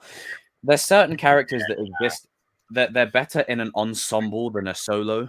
And that's not because of the actor, it's because the character and the world surrounding them kind of thing. Like these guys are better when they're together, you know? Yeah. It's a bit like me. Like I mean, I'm great on my own, but like, you know, when we're all together, like the magic. Like it's, I don't know. Like I feel like Guardians. What I did there. I did. I just didn't want to It's just like, yeah, we cooked, yeah. Jesse. But no, like I mean, it's all right. Like we gonna be. I don't rewatch it. I've only seen it like twice, maybe, but that's about it. I'll probably get a rewatch around when Guardians 3 comes out, but nah. Yeah. If I want a Guardians movie, I put on the first one instantly. Yeah. It's all right. I mean, it's whatever with me. Wow, sir, you're acting like a suburban. I guess it's my turn. I guess it's my turn. Yeah. It's just... Okay, so this one, like, I'm kind of like leaning towards RJ. It's like, I don't think this was James Gunn's best work on this one, or whatever. Now you're leaning towards RJ. I think, I don't know if RJ will agree with me on this. I felt like James Gunn was being a little bit lazy on this one, just a tad bit. It felt like it wasn't like a whole bunch of effort put into it or whatever. As far as the splitting people up, yeah, I didn't really care for that either. Like, it's like you guys said, some movies can do it better than others because, like, in my opinion, when he did the Suicide Squad, how he split the main group from Harley Quinn, I think that was good or whatever. Like, you know, that was smart or whatever. Like, have Harley have her own thing and like the Suicide Squad do their own thing. Here, Peter hanging out with his dad, cool, but you know, it's one of those. Well, it goes back to the C-list characters of the Guardians. It's like they're not really that interesting if they're by themselves. Yeah, exactly. It's you know, it's not like. I mean, I don't know, maybe. Because, like, he even did it better in Peacemaker, too. Like, when Peacemaker was by himself, like, it was just funny. I agree. When he was not when him and Visual Andy were doing their own thing, and then the group were doing their own thing. Yeah. So, well, because think about it, the Guardians are all supporting characters in one, and like Peacemaker is the main character. Yeah. And everyone else is not. Guardians work together, like they work better together, like. Yeah, just to echo that point, when Han, Luke, and Leia are split up in Empire, it's because the three of them are a trio, like their main characters. They're the main, Yeah. Also, the soundtrack is great. Always, James Gunn never disappoints you on the soundtrack. Like, the score itself was good as well. Mm-hmm. Yeah, he's never gonna disappoint you. Of course, Yondu's death. That was sad. Oh my goodness. He may have been your father, but he wasn't your daddy. Man. But he ain't your daddy. But yeah, this was like, in my opinion, I think it was like kind of like a lazy movie. I don't think James Gunn he didn't put that much effort into it. I think it was one of those movies of like Marvel probably hit him up saying like, hey, you're gonna do another Guardians movie. Really? I haven't finished the script. I don't care. Like, get it done. Like, you know, we need a filler movie. Like, seriously. Like, I think this is just a filler movie. I mean, he did have 3 years. Yeah, he did have 3. He did have 3 years to do it. Yeah, but still, I feel like it was a filler movie because I think that he was working on anything before that. I think it was a filler movie because, like, I think they were trying to, you know, get ready for Spider-Man. Or whatever, like, you know, everybody, the momentum was come for. So that's gonna be the next one to talk about is fight.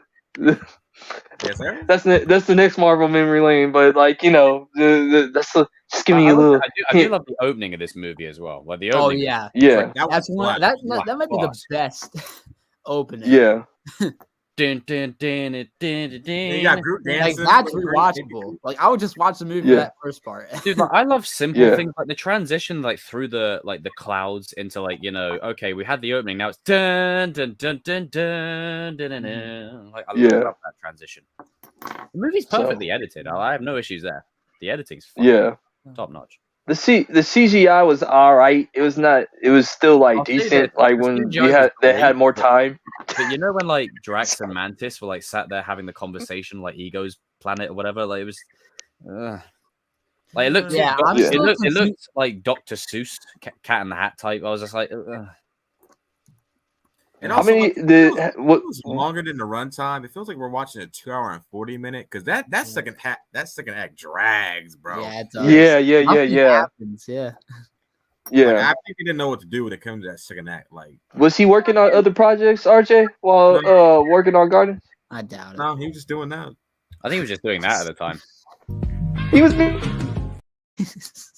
Like, I mean, like I feel like.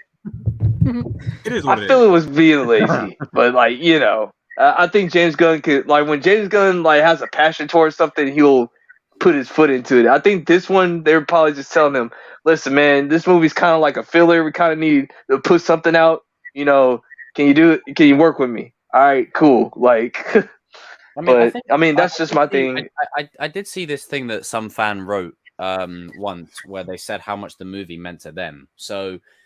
It does have its place. I just feel like overall. I mean, I see that because it is a great father-son. Yeah, I like that. I like the father-son elements of it. Mm-hmm. You guys know that I'm a sucker for them father-son stories. It's like it all right now. Just see if I can get through it. It's for me. It's official. RJ is going to take the plunge. That's it. I think this movie is like a 6 or a 7. 6 or a 7 for me. I'd say a 6. Well, to be fair, I'd say a 7. I say 7. Yeah. It's like a 6 or a 7. Depends on what my mood is. It might change after I rewatch it, but I'm sticking with a 6. I'm going to say 7. RJ, want to sync up? I'll watch it now too. Because there's we'll all watch it, buddy. Let me get Dog, I'm already almost done with the movie. Danny, we're at a minute. You have to go all the way back to the beginning. Are you? No. Anyway, Adam, it's your turn, sir. You can take the mantle on this one. Right, to be fair, I'm probably worse than the rest of you. To me, the one only thing I could ever actually remember of that movie is that a god went down to Earth to clap some cheeks and then fucked off again. That's all I really remember from the movie. Did we watch the same movie? Yeah. What website you watched that on? I'll be honest, that's it. At the end of Did you download the wrong Guardians of the Galaxy Volume 2 movie? No, but you know what I mean. I'm joking, obviously, but it's more just Danny. It's not very memorable. Memorable. Yes, God's sake, the thing in Harry Potter that Neville always forgets. Right, anyway. Remember. But, so, it's just one of those things, it's not really a movie that I liked it, but it's not one of those movies that I'm going to sit back and be like, I'm going to watch this, it's just... Okay, and there we go. RJ.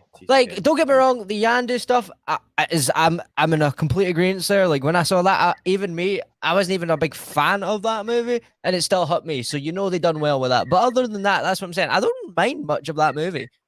Really not so much. It's just one of the movies that's just all right. Yeah, it's just all right. Because I was going to say earlier, but with the whole 7 out of 10 thing, if this is a 7 out of 10, then this is good. This is a decent 7 out of 10. My ranking on Ant-Man 3 is definitely this opening scene is great. I tell you what, I'm gonna rant hard on that. This opening scene is great de-aging. Star-Lord's mom. I'm just saying. I would too. Don't worry, RJ. I would too. Jesus. All right, let's not make that kind of stream. What? All right, let's not make that kind of stream. Come on. No, I was just saying. Hey, what are you talking about? Wait, this movie also has one of the. You asshole! You know what you're doing.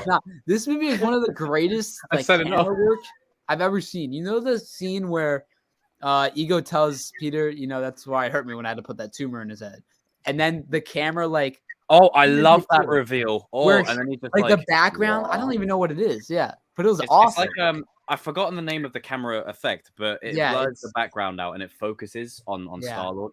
Oh, perfect. It's so cool. Freaking perfect. I love that reveal. Oh, And he's just like, what? And it doesn't even hesitate. Bang, bang, bang, bang, bang, bang. I'll say this: the movie has its place. It's just it's an all right movie. Like I remember watching it and not kind of. I think the thing is, if the first Guardian wasn't the movie that was before this, we might rank it a little bit higher. It's just because the first movie is so freaking good. Slapped good. It slapped so good. The first movie genuinely is just so. First movie is an 8. It's a legit 8 out of 10. I'm being 100. Eight. On some days, depending on my mood, I give it an 8.5. Like because that soundtrack slap. Like whenever you're having a bad day, Guardians of the Galaxy will get you in a good mood, bro. Like you made me care about characters that I will never care about in my lifetime. If you can do that, yeah, we don't talk about that. We don't talk about it. I love when Groot just freaking punch. He's like, yow. He's just like, yow. That's what Marvel is missing when it comes to balancing comedy and seriousness. Yeah. Yeah, that's a good point. Guardians is probably the best movie to balance the comedy and the drama. That's just another thing that take itself seriously for a moment. That's another thing. There's no one that's going, "Oh, look at you! You're a bubble in space." You know, it's like that's one thing that people don't give James credit enough. Credit on. Like they always think that he's just such a comedian all the time, but like he knows how to do serious moments when it needs to happen. Yeah, look at Peacemaker. Like freaking, you know that scene where Vigilante is like the final episode. They're over here like they're like all about to like. I'm sorry, like you're laughing, but you're on the edge of your seat. Because like Vigilante is like, when Groot just punched him, he just comes in. Dude, or like in Peacemaker, when he was like finished with the lady friend or whatever, and like he was like in her room and like he was listening to music, you kind of felt sad for him, dude. It was supposed to be a comical moment, but it was a comical moment, but it was still like a serious moment too, or whatever. Like when he's like listening to the band that he was listening on vinyl, that was crazy. Yeah. It's just it's one of them kind of things where we talk like balancing comedy and whatnot. Like this movie knows when to take itself. What it is. Like we're at a point now where we'll get to it. But we're at a point now where someone can make a fart joke, and there's people in the audiences and cinemas going, it's funny. Oh yeah, the amount of laughs I got at my theater for the dumbest jokes. I'm just like, what the fuck is funny about that? Like, it was funny the first time. When you do it 6 films in a row, it's not funny anymore. The bar has set in so low for the MCU. The bar is way down here. This is what I mean. I've always said it. If DC played their cards right, they could smoke Marvel. They really could. Like, you literally just need Batman, Superman, Wonder Woman, Flash, Green Lantern. Just them 5. If they slap, then Well, let's put it in perspective. Batman's already doing it, but one has to really be bad. One has to really be bad, because this is my opinion. If it's like like all this like with the Chapek Iger stuff, like the old like Paramount Marvel, and then you match up with. Good, that's what I'm saying. Like I'm more interested. Can Paramount get them back? Good, because I want it to where like both are good. Where I'm talking about I agree. I feel like there is a landslide at the moment. Like DC is the winner. It's like, oh no, man. DC is that one member of the team that literally gets towel whipped the minute they enter the changing room. Like that's where we're like at the moment. That's what it is, So I want both to succeed and support the other. It's just transitional time. Bro, they made Drax so stupid in this. Yeah, this is one of those kind of things where I really hope they gave Drax like his real motivation and they do nothing with it. Like his whole motivation is revenge on Thanos, and all it is summed up with is this: what does this creature have to mourn? Holding his leg. That was awful. Yeah, they made Drax like a straight up meathead or whatever. But like, if you know him as a, okay, that was funny. That was funny.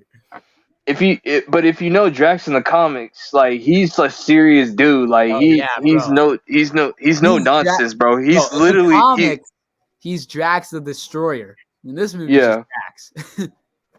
Because like like just like Adam Warlock, he wants to smoke with Thanos. Thanos got to come see him and everything. Like Adam Warlock is gonna the actor that's playing him. I forgot his name, but he's really good. It's Will something. Will Poulter. That's his name.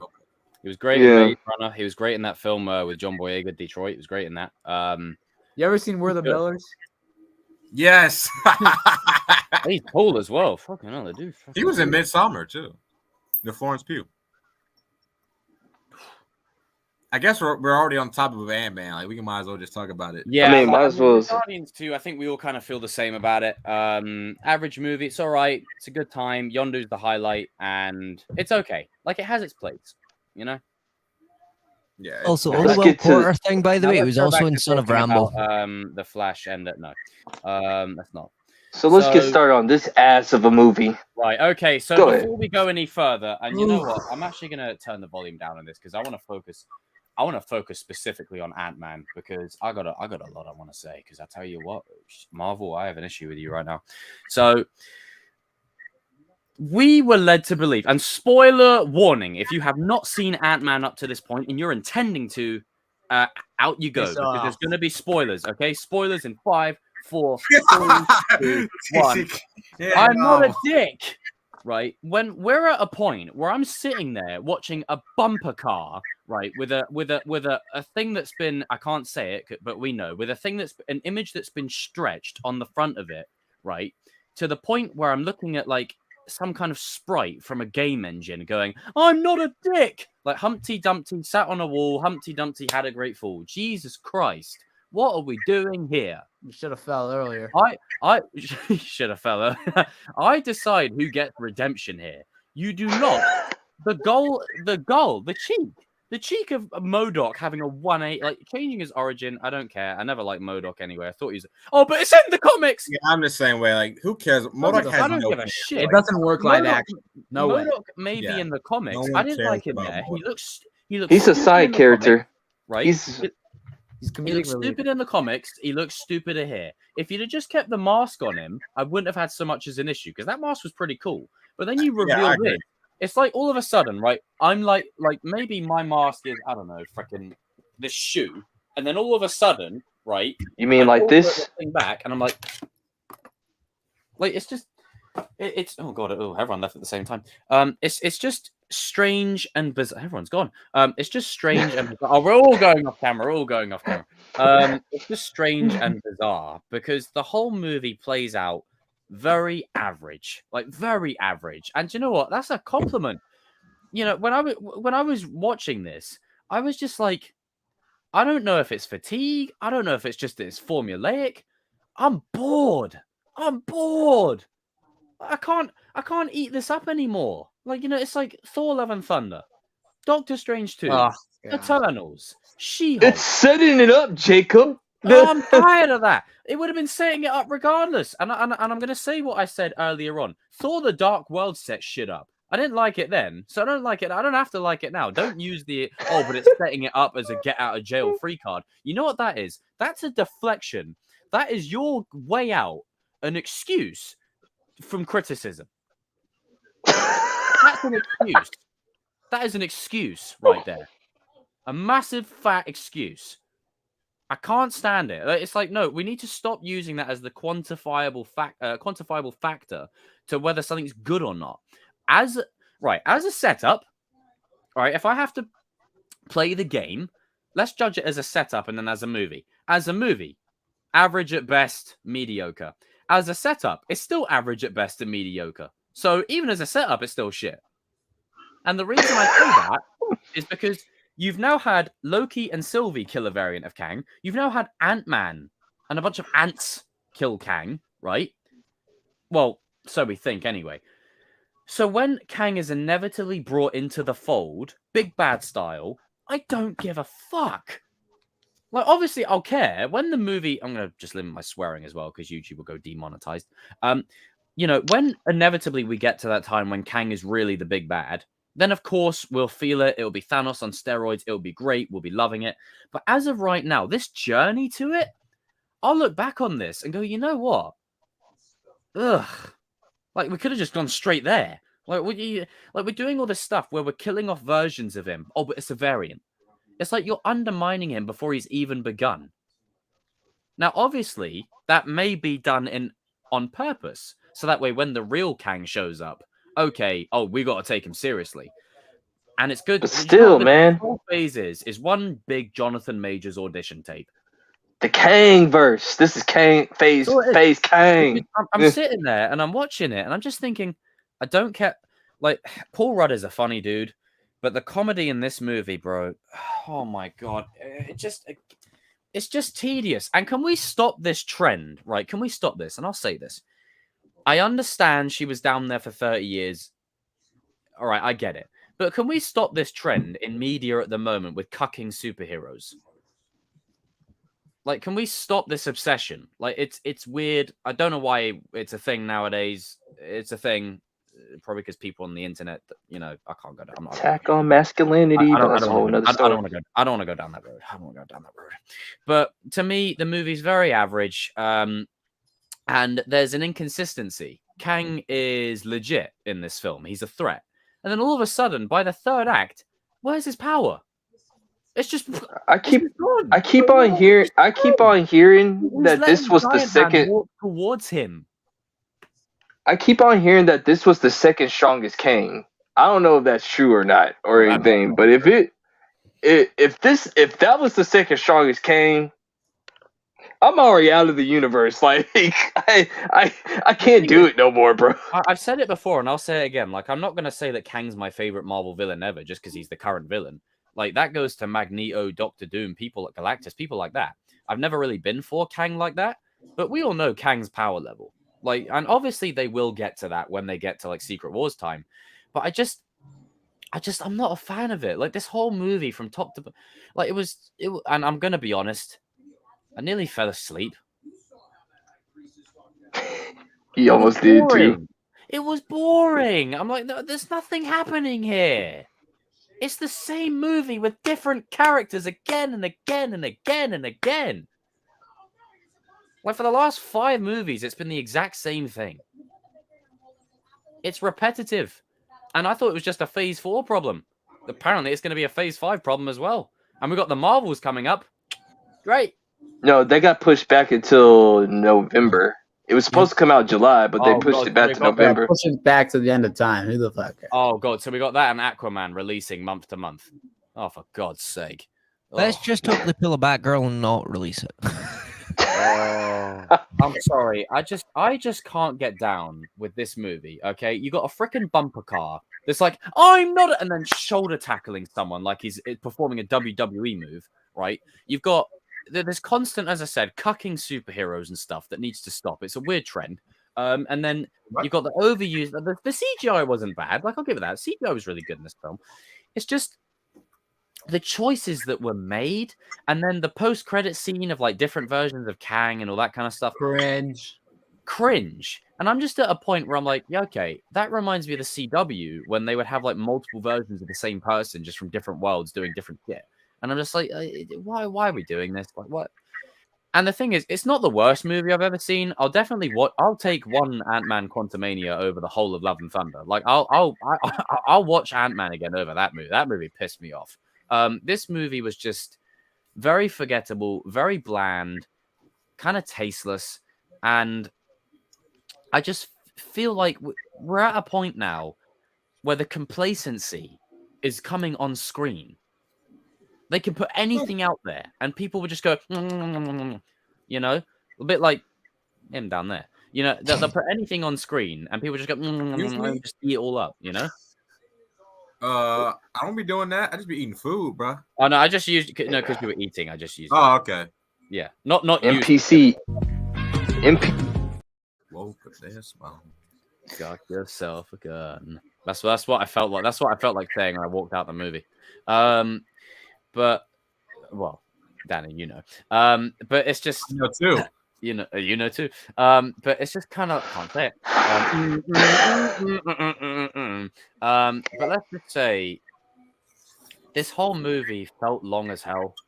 Like I know we said earlier, Thank you. It felt like a drag, but this movie felt long. I was like, can we hurry up? And yet it accomplished nothing. Yeah, I actually disagree that it felt long. I wait my turn though. Oh, it felt long for me because the reason it felt long as hell for me is because like I've seen this movie 6 or 7 times now, repackaged with different characters. Like I'm just like I don't know if it's just because it's formulaic or it's fatigue or it's a bit of both. But the way I'm approaching, I think it might be both. The way I'm approaching MCU projects going forward now, right, is unless it's to do with Thunderbolts, which I'm excited for. Unless it's to do with Thunderbolts, right? Everything. And I mean everything. And I'm throwing Spidey in there as well. I'm throwing all of it in there. Yeah, I said it. Because right now, I am fatigued with every superhero movie and franchise. I'm tired of it. Like, it's so formulaic. Like, can we do some shit to change it up? Like, can we do something? Now, obviously, I hope Spider-Man 4 will be great. I mean, I just said that because you're there, just to rile you up. Guardians 3 will be great, no doubt. I'll throw Spider-Man on there. Let's look at it objectively. Guardians 3, Spider-Man 4, Thunderbolt. I'd say Cat 4 will be good. But that's about it right now. Secret Invasion will be probably pretty good because the tone of that is good. You know, because of maybe. Oh no, I think I got that show. If that show is not good, because they got really good. I am at a point. I don't know, bro. I'm at a point where I'm tired of being excited and getting average and mediocre. So what I'm gonna do, right, in case someone says, "Oh, your expectations are too high," I'm just bullshit. I'm just gonna say, damn. I'm just gonna say I'm cautiously optimistic, and I'm just gonna go into these movies and just TCK, take the floor, bro. I'm tired. Nah, man, I'm on the same page, bro. I didn't say in my review for it. I will never be excited for an MCU movie again because I am tired of getting my hopes up for a trailer that looks good, for the movie to be the biggest piece of dog shit I've ever seen. I mean, this movie was awful. And I told you guys, I saw they reshot the movie to make it more funny. Like, who the hell wanted that? Yeah, 3 movies. How do you change 3? How does it feel like 3 movies in one, bro? How do you manage to do that? A villain? How do you have a villain that literally kills timelines, kills trillions of people, and you have in the movie guy from Spy Kids in it? You're making jokes about how many holes are in the human body. This is in the movie that he killed Thor. Yeah, exactly. Are you the one with the hammer? Yeah. Oh my. That was the sex scene, but everything else was shit. Here, so I have three main problems with the movie, which I'll go through. Number one, the pacing. The movies, it seems like a short movie from the runtime. It's like a little over 2 hours, 2 hours and like 5 minutes. But it seems like it's 5 hours of nothing. Oh, it feels long. Like how we were talking about, the characters split up. They split up in this movie, and it was so boring. You know what, on a quick side note, sorry to cut you off. You know how Ricky Gervais at his Golden Globe said you could binge watch the entire first season of Afterlife. You know what I'll say? You could binge watch this entire Kings of Pop Culture stream instead of watching that Ant-Man movie. Carry on.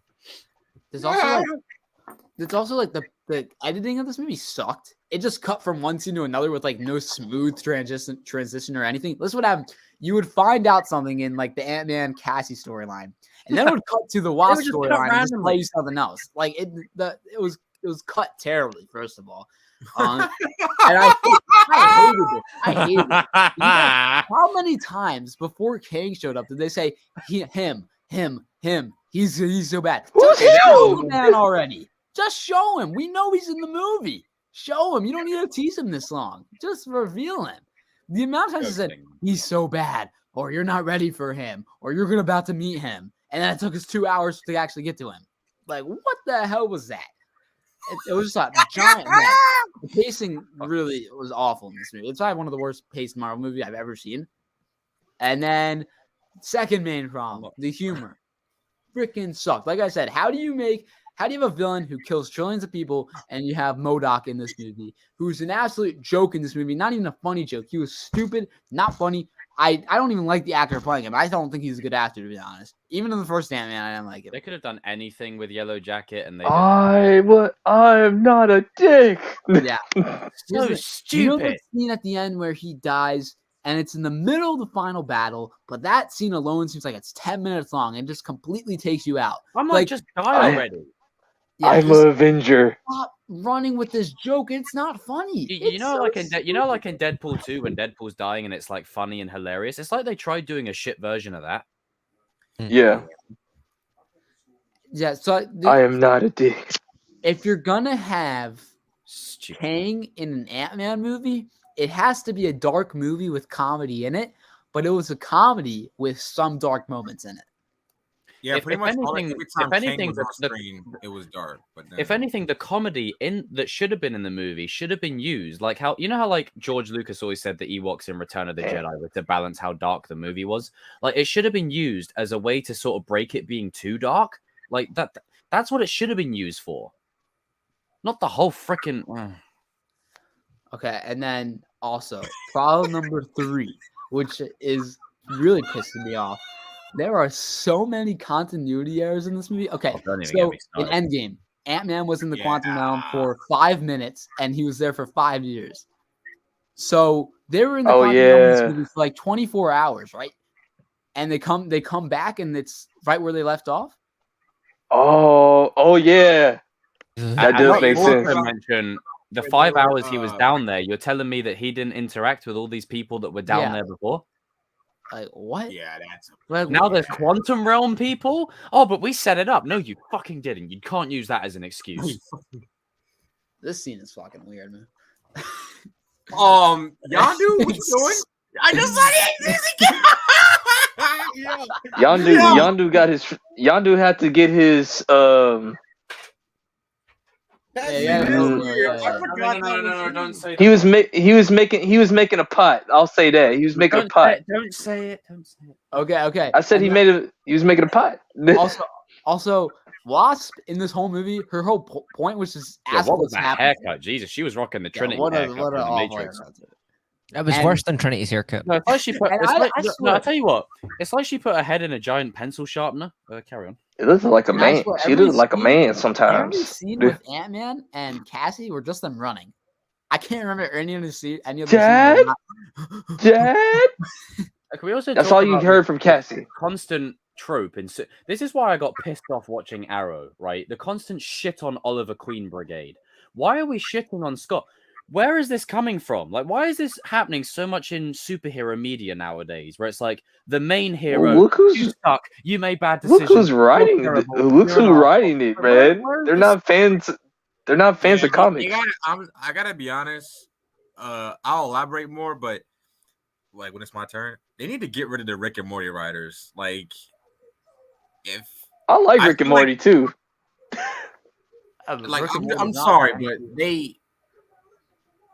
they're good, but they not this movie, man. Does TCK have anything else to say? I'll say some good things. I did like some things. I'll say some good things. I really did like Michelle Pfeiffer's character in this movie. I thought she was pretty good. She low-key kind of carried it. She did. I think in Ant-Man 2 they really did waste her, so I'm glad she had a bigger role in this movie. And of course Kang was good for the time, even though he was. They should have done more with him. Like, yeah, they should have done way more. But all the scenes we got were cool. I mean, you know how I ragged on Scarlet Witch taking over Doctor Strange's movie? Here it's warranted. You can have Kang take over this movie. Yeah, he's the next Thanos. You can do whatever you want with him. And the CGI was pretty good. That's all I was saying. All right, RJ. All right. Jesus Christ. It's my turn now. Okay. Wait, the 5 out of 10. 5 out of 10. Skip Bayless. RJ's like, Skip Bayless. It's my turn. That was freaking gold. It's like, you reminded me of Darius there. I was like, I was hold on. I was supposed to be speaking here. But yeah, TCK, I agree. 5 out of 10. Yeah. Same. All right. Fuck a 6 out of 10. The whole time I was watching this movie, I was like, 5 out of 10. You know that meme where like that woman's like kind of like just looking and she got glasses on and she's like, Yeah. That's pretty much me with this whole entire movie. I don't know if I don't hate it. I'm not rewatching it. I probably won't rewatch this movie. Like, I've got I'm not I need to watch. no. This is not on my priority list for nothing. Okay, so go in the fucking bin. I'll get to like the Kang stuff in a bit. Ant-Man is Ant-Man. We know what we're gonna get with Ant-Man. Oh yeah. Get like a above average film at the most part. Like, and this was somehow less. Yeah. That was funny how you just said that. You just looked nonchalantly. You know what you was somehow less.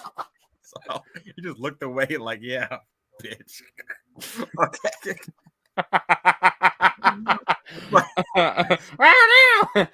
No. I do appreciate that Peyton Reed wanted to, the director, he wanted to like up the scale of Ant-Man. Like, okay, like, and this is like, I appreciate that. But god damn it, man! Like you, it didn't slap to do that. It's no good upping the scale if you can't. You balance the scales. Let me go. All in. Let me get to the positives. Oh Jesus!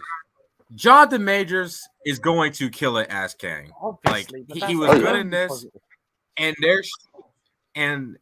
there should have been more with him in this movie. Oh, there probably was. And you guys, like he. Yeah, but I got the Quantumania cut. He was amazing. Yeah, he was. This dude is. I cannot wait to see him in Creed 3. But this dude is going to be the next. Oh, I can't wait for that. Jonathan Majors this is Jonathan Majors' year. 2023 is his year. Yeah, for sure. Like this dude is going places.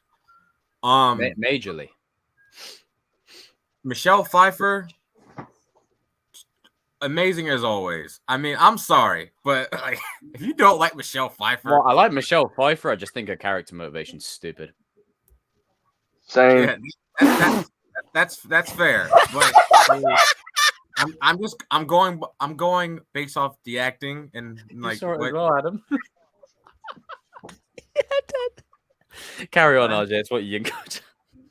I didn't even see what he did. Yeah, he just carry on. Yeah, just carry on. He wasn't even talking. He's just freaking. That's what ended up happening. Oh, okay. Yeah. I mean, who would? I mean, it's Michelle Pfeiffer. But I'm sorry. But she was good. Paul Rudd. I mean, he's fine as Scott. I mean, he's Paul Rudd. I mean, like it's not him. It's just he's very Paul Rudd. Yeah, it's kind of too much Paul Rudd. Oh, that was definitely too much Paul Rudd. Oh yeah. That third act. Turning into multiple man attacks. That's pretty much all my. Oh yeah. I mean, that's pretty much all my. Attack of the Clones vibes. Okay. The first like 5 minutes, I did like. I was like, okay. That's the thing. It started well. It started good. Come on, like that's they should have spent more time on Earth. I think. Yes, I'll get to that. Yeah, less time in the bottom realm, more time on Earth. That's pretty much my positives. Oh, my negatives. All right. Jesus. I think Catherine Newton is fine as Cassie. But if we're gonna get that as a finished product, did we really need the recast? No, we really. Like, Dad. That's all. Dad. Don't be a dick. I feel like she could have Catherine Newton is a good actress, but I feel like what? Why did they recast? I mean, did we really need? Was it necessary? Yeah, that's my thing. Hope gets nothing to do. Like it's called Ant-Man and the Wasp. And yeah, she doesn't. She's just kind of there. You know? She's just there to look and just ask. I'll be honest, her and Hank are just Mom, why did you tell me about this? Waddling in this movie. Them two. And then, okay. I forgot to add this to my positives. The family dynamic is good, but it also goes into my negatives. They should have gone more with the family dynamic. I can do anything with it. Hank Toretto would not approve. Hank Michael Douglas. Hank's just kind of there. Like he's just there. there. He's just there as the old grandpa at the cookout. He's just there. Oh, there we go. There we go. But he's just there. Oh man. That's sick. That was sad. I forgot about that. Hank is just like he's just there, man. Like he doesn't do a damn thing. Like he's just like, yeah. All he's there for in this movie is to say ants and learn about his wife banging another dude. That's literally all he's there for. That scene was kind of funny, but it's just unearned. That's just my opinion. It's just like, why are we doing this again? Like, you know what they were going for, but it's just unearned. Oh God. Okay. When it comes to villains, when you have a villain like Kang, and he destroys timelines, he is not worse than Thanos, but you can make a debate that he is. Like his motivation is 100%, like, yeah. You know how TCK said, me and TCK around like the Thor Ragnarok debate, we were saying like, okay, if it's a darker storyline, why do it? Why do What's it? the debate? I thought we all agree that was shit. Well, Discussion. Thor Ragnarok is not that bad, but I see where you coming from. I see what you're talking about. I can watch it, but we can all agree Love and Thunder is shit as hell. Yeah, Love and Thunder and Dark World are like the worst ones. Yeah, but Love and Thunder happened because of Ragnarok. Go on. Yeah. Go on. He ain't wrong. He's not letting it go, man. Me and TCK are gonna go on a rant about both of those movies, but anyway, we're on a rant about this movie. We'll deal with that movie later. Yeah, it's not on the list yet. Okay, I'm working on list it. Yet. I told you, honor the list. Why did they have to put Kang in an Ant-Man movie? Well, the idea because it's setting up the universe, RJ. Hold on. The idea I initially liked. I liked it at first, but it's what they've done with it is nothing. Like you can have a cool piece of shit, but if you do nothing with it, okay. But here's my issue. I understand he had to lose, but don't put him in the movie so that he can lose. That's don't my make him thing. lose like a bitch. Yeah, because here's the thing. He killed Thor. I'm sorry, you can't. You do a disservice to the story when you say he kills Thor and then he loses the freaking ants. Are you okay? Because are you the one with the hammer? I understand that he has.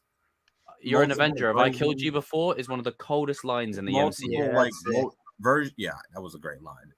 I understand he has multiple versions of the character and variants, but my thing is this: I'm so sick of this shit. That's my but I don't think I hate that. I hate the fact that he just he was kicking Scott's ass, all right, and they just cut that. I get it; they had to cut it so that he could lose. Yeah, but where did why did it come down to a fist fight between Ant-Man and Kang? I don't care what anybody says, but Kang shouldn't have been in this movie. You shouldn't have had an Ant-Man movie with Kang. Well, why? You cannot have a fist fight with Kang and Ant-Man when you clearly established Kang as a guy that can literally blast you into a. I'm going to put an idea out there. They should have made a Kang. What you saying? They should. Shut the fuck up. They should have made a Kang TV series. Oh, telling. No. Hold on. Let me finish. No. Enough of these TV shows. Can you wait up? Can you shut up? God damn it! Let me finish. God damn! For fuck's sake! They should have done that instead of that stupid Loki show because all that Loki show was. Yeah, all that shit was set up. Setup. That was all set up. They should have told the history about Kang through a TV show or a movie. And that's it. That's your Jonathan Majors, money. There you go.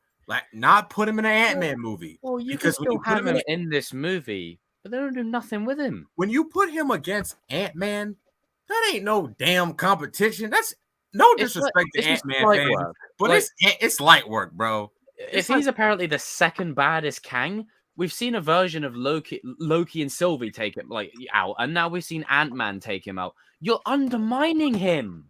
Yeah, it's like we gotta. Yeah, how are we supposed to believe he's the next Thanos if he's getting beat by Ant-Man? And I know someone's going to pull the card of, oh, well, in Secret Wars and Kang Dynasty, he's going to be tearing shit up. You're obviously in those movies, but I'm saying... What if I don't... It ain't my turn, never mind. It ain't my turn yet. I'm almost done. In this so-called... I'm just going to say this. In this so-called... He's round. Carry on, RJ. Hold on, Danny. I'm about to... Hold on. I know Danny wants to... Carry on. I hate this because the comic fan in me just comes out and it's like, dude... Just a fan in general. It's like, why... Because I kept saying in my head, okay... Disappointing. The trailers look good, but I kept questioning why. I'm done with trailers at this point. This goes back to freaking Investor Day when they announced that he was in the movie. I was like, this doesn't. Why is he in this? Why is he in an Ant-Man movie? Like I kept saying that. I was right because the trailer convinced me that it could have been a good movie. Yeah, the trailer was great. Like, yeah. Okay, that is a good instance of the trailer. It's better than the movie, bro. Yeah. The trailer I wish was the movie. Phase 4 trailers like slapped, and then the movies end up being shit. See, it's not a Phase 4 problem. It's still an MCU problem. Fuck. What the hell was that? I'm tired of the excuse of it's just a Phase 4. No, it's clearly a Phase 5 issue as well. Like we're still on this shit train. I just don't. I hated that. Disappointing, man. And then to round it off, fine average. The way this movie ended, below average. I hate how this movie ended. It's the weakest ending of all three Ant-Man films. They wanted to. You guys said that it felt long to you. It felt too short to me, but in a bad way because they're rushing to get to the next scene. It's like I see what Brave. That's what I was saying with like the cutting so fast. Like it revealed something, then cut to the next scene. It's like, hey, TCK, I got a bag of Skittles, and then all of a sudden, go. No, like breathe. Like I was like, breathe with me. Stop, breathe. Guys. Like that's what the movie is. It's a lot of short scenes that are put together. That's why it feels long and fast because it's like. We've not got enough time in those initial scenes, and then we've not got any context for the whole movie overall. And then, like, we get to the end, right? This is how you should have ended it. You should have they're at Cassie's pretend birthday party, and then Scott, like, this is a better ending than the whole original. Scott's like he's remembering Kang's words, and then he kind of like falls to the ground because he's kind of having a panic attack, and then. And this is earned if it's a better film. And then they're all like, you just hear like silence, like, oh, like they're shouting like Scott, are you okay? Cuts to black, credits roll. That's how they Adding on to that, you know what I would have done to go a step further? I would have had Hank make a sacrifice play, trap him and Kang in the quantum realm, and then Hank dies as penance. Bro, that's so much better. Me personally, ain't my turn yet. And I'm gonna give it a 6 out of 10 because of Jonathan Majors. That's why I give it. Yeah, Jonathan bumps it. Jonathan Majors. He wasn't in it enough though. I mean, it's not like he was in it enough, but I like the scenes that he was in. It's not like killing Hank off solves all the problems, but you need the movie to have some weight if you're setting up the phases. You need to really show that Kang is not playing around, and especially all right. Let's hypothetically say this isn't the main Kang. All right, okay, this is one of the big bad Kangs. So what way to set the tone of when the real Kang arrives if he takes out the original Ant-Man like that? That's how you do they it. should have killed him, honestly. Yeah. It's like I should have killed. Cut the cord. It's like, I have no problem with that, but I don't care if there's a chance to do it story-wise. Fucking do it. Because I had no problem with this version of Kang empty. losing. Because like if it kind of makes sense. It makes sense for Kang to lose, but the way that they do the way they did it, it didn't asinine. Work. It didn't work. Yeah. I was like, when the whole. So what happens now when Kang shows up the next time? Are we gonna have Mantis beating him or something? And like when they carry like the ants like carry. I was like, oh Jesus, what are we doing? I was worried that when the ants were swarming him, I thought they were going to start eating him. Yeah. They should have just did this, right? They should have had a scene where Janet is kind of running away from Kang and getting away from him, and to have us on the edge of our seat for one of the characters, and then that's when Hank comes in to make the sacrifice play. He says, "You guys go." Maybe he brings. Speaking of Hank, what a waste of Michael Douglas. Yeah, exactly. But I just brings out the classic Ant-Man suit, makes a sacrifice play, and tells Scott, "Keep them safe." This movie was just soulless. Like it felt empty, bro. Soulless, and I was like, man, it literally felt like it accomplished nothing. Like we were in the same place we were. I agree. No, I agree. You could take this movie. You could take this movie out of here and nothing changes. Yeah, exactly. It felt they're in the same place they were at the end of the movie as they were in the beginning. It literally ends the same way it starts, with him walking on the street. What? The only thing that changes is knowledge about Kang. At the end. Like that, why did they do the whole welcome? But they shouldn't have done that at the end. Okay, you should have absolutely pulled the cord in this movie. You should have killed Hank.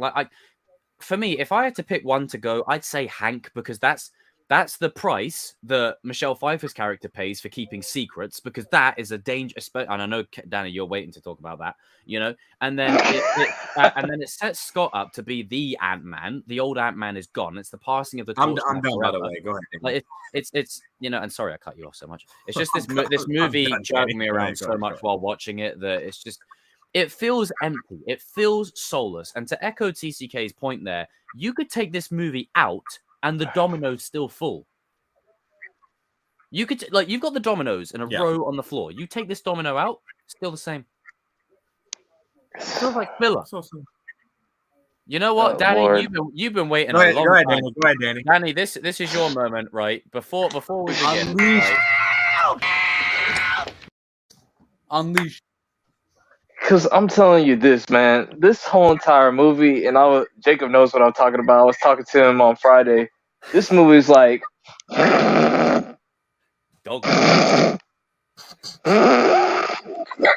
boring. That's what it was and everything. It was boring. Okay, you guys know me. I've been like Ant-Man's like, okay, I don't really care about the Ant-Man movies. Bro. It goes back. I don't care about Ant-Man. Like you don't care. It's like I don't care about Ant-Man. Okay, you remember? This was the. I have to. This was the one movie that you possibly get me interested into your character, and you failed. You failed. Not only did you fail, you fumbled the ball on the one line by Pete Carroll and the Seahawks on the Seahawks and everything. Malcolm Butler. Michael Scott Butler got the fumble. That's what it was. Oh man, where do I start with this? The movie was boring. From the fact that it's a setup. And if I have to hear one more time about this sets up things, it's like, okay. It was. I don't want to hear no more Black Widow slander. Would anyone like a hobnob? This movie was boring. This movie felt long. Oh, Lord. Yes, it was setting it up. It was setting it up for failure. That's what it was. How do you manage? No, but answer me this. Setting it up. Riddle me this, and this ain't even part of the universe. Riddle me this. How do you have 3 movies inside the same movie? What is this movie supposed to be? Is this supposed to be a dark movie? Is this supposed to be a comedic movie? Is this supposed to be a family movie? I don't know. You're trying to convert me to be an Ant-Man. You guys keep on telling me that Ant-Man's supposed to do this, Ant-Man's supposed to be doing that. This is boring. It was boring, bro. It was boring. You have to buy their popcorn, their popcorn masks. Yeah. I don't know about that buying part, but anyway, back to my subjects and everything. Back to the stream at hand. Another thing. Michelle Pfeiffer. God bless her soul. She still looks good. Good looking woman. Tremendous. Great Praise sugar mama. God. Praise God, please. Yes, sir. Yes, thank the Lord.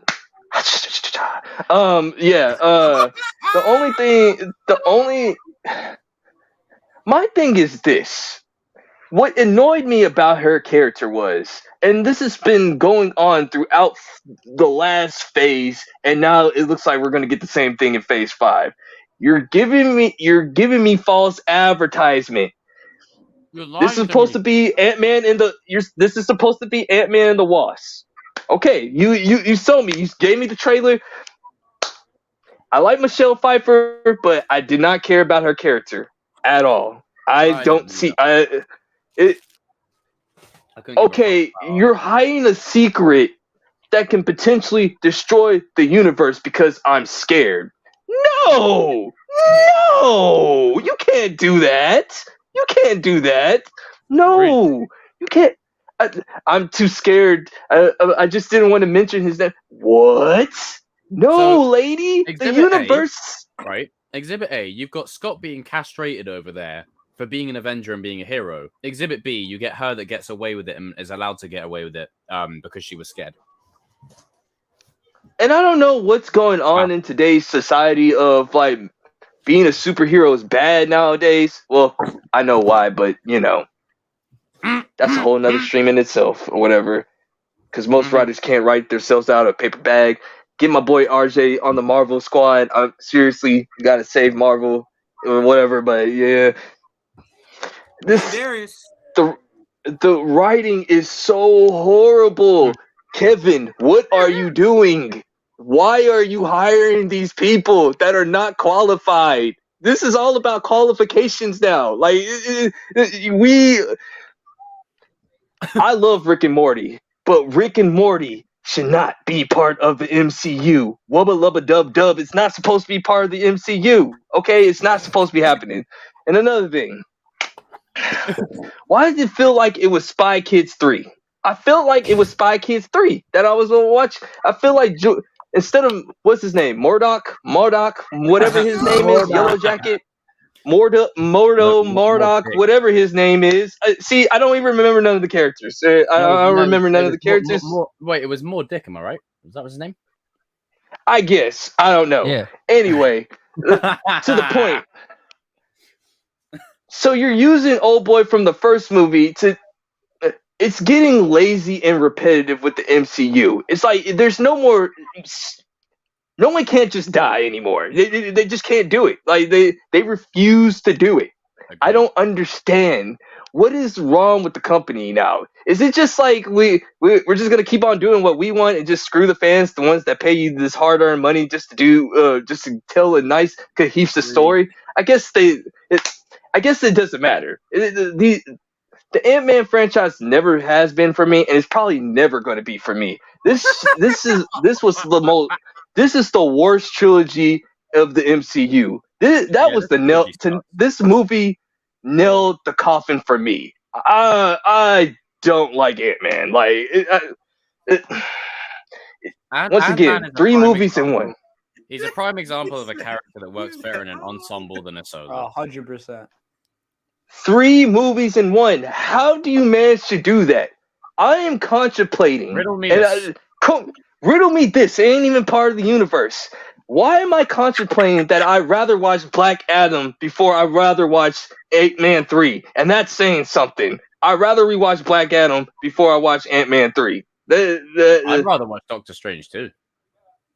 It's like I don't know, man. We watch Black Adam, especially now that Henry Cavill's gone. I can't even touch that movie. To be fair, I can watch it as dumb fun because of The Rock. I can't watch this movie. I always told you, I thought Black Adam was like average at best with or without Henry Cavill. That's not the point. The point is, it's like, okay, the only positive about this movie was Jonathan Majors.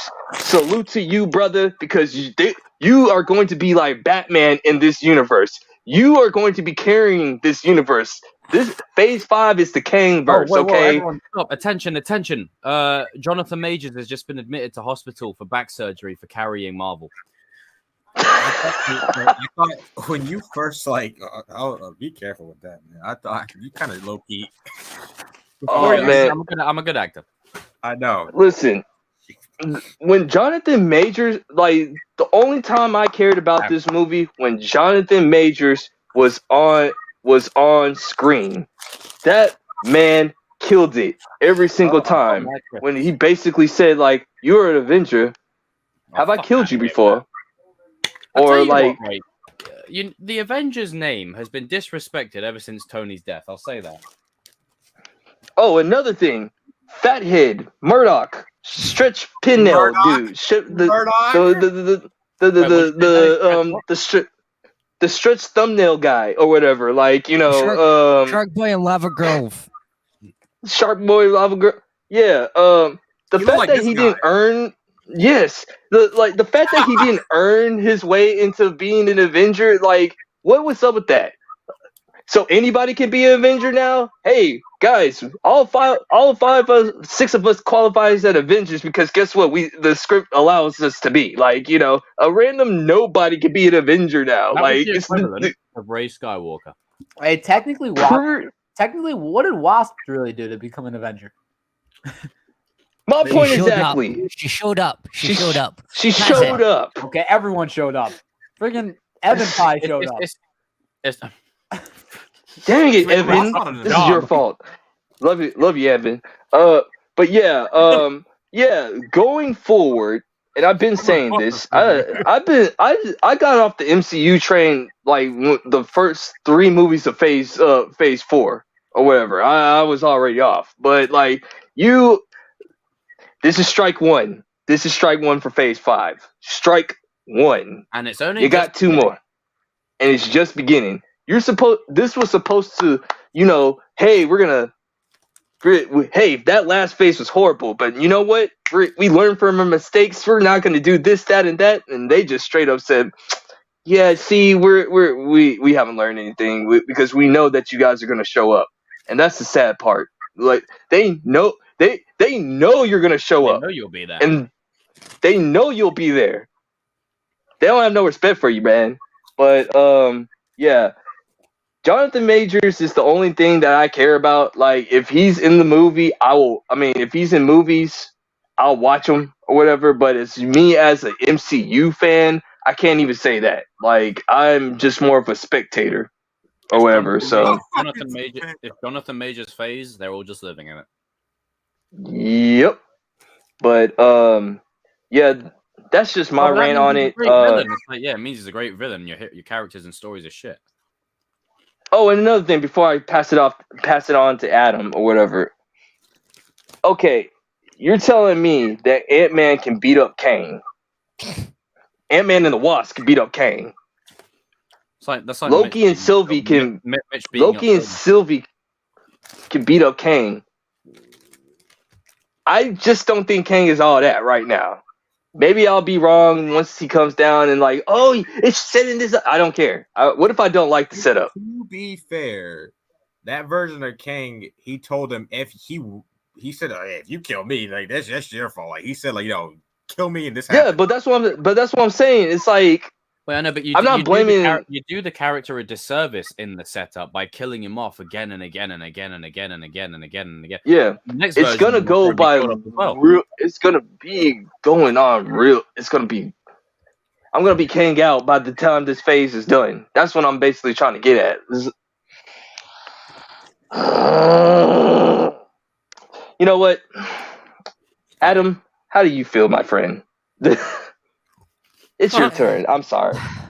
When it comes to Marvel, I'm getting very scared. I'm getting to the point where I've got to gate with gaming recently, where I just don't care anymore. Like, I'm just at this point where I'm expecting bad games, bad movies, so much so that when I attempted to watch this movie, I couldn't get through it. I couldn't. I tried. I really tried, but I just couldn't. It was taking way too long for me. Like, I've got ADHD, so, I can usually get through a dragging long movie if it's got at least something to let me hold on to. This one didn't. Other than Jonathan Majors, obviously, that's a given, right? But other than that, right, the movie's shit. Like, I'm sorry, it's a bad movie. I'm not going to sugarcoat it. I'm not going to lie about it. It's bad. Like, seriously, like, they can say it's setting this up. Fake liking it. Yeah. They can say it's setting this up. They can say that, oh, we've learned from phase 4. No, we haven't, because you're still doing it. And also, the reason why I don't trust anybody saying those things, be it on the DC or Marvel side, look at the comic book situation recently as well. Like, they just seem to not even be getting the characters writing comics, never mind in live adaptations. So I'm at this point where, when it comes to these things, the CGI is going to get worse, because if people didn't see, there was news about it. Most of the biggest VFX artists don't want to work with Marvel anymore because of the underpayment, time schedules. So many things that lead into it, right? And at this point, like, come on, how can you take someone seriously that looks like they've came out of Shark Boy and Lava Girl?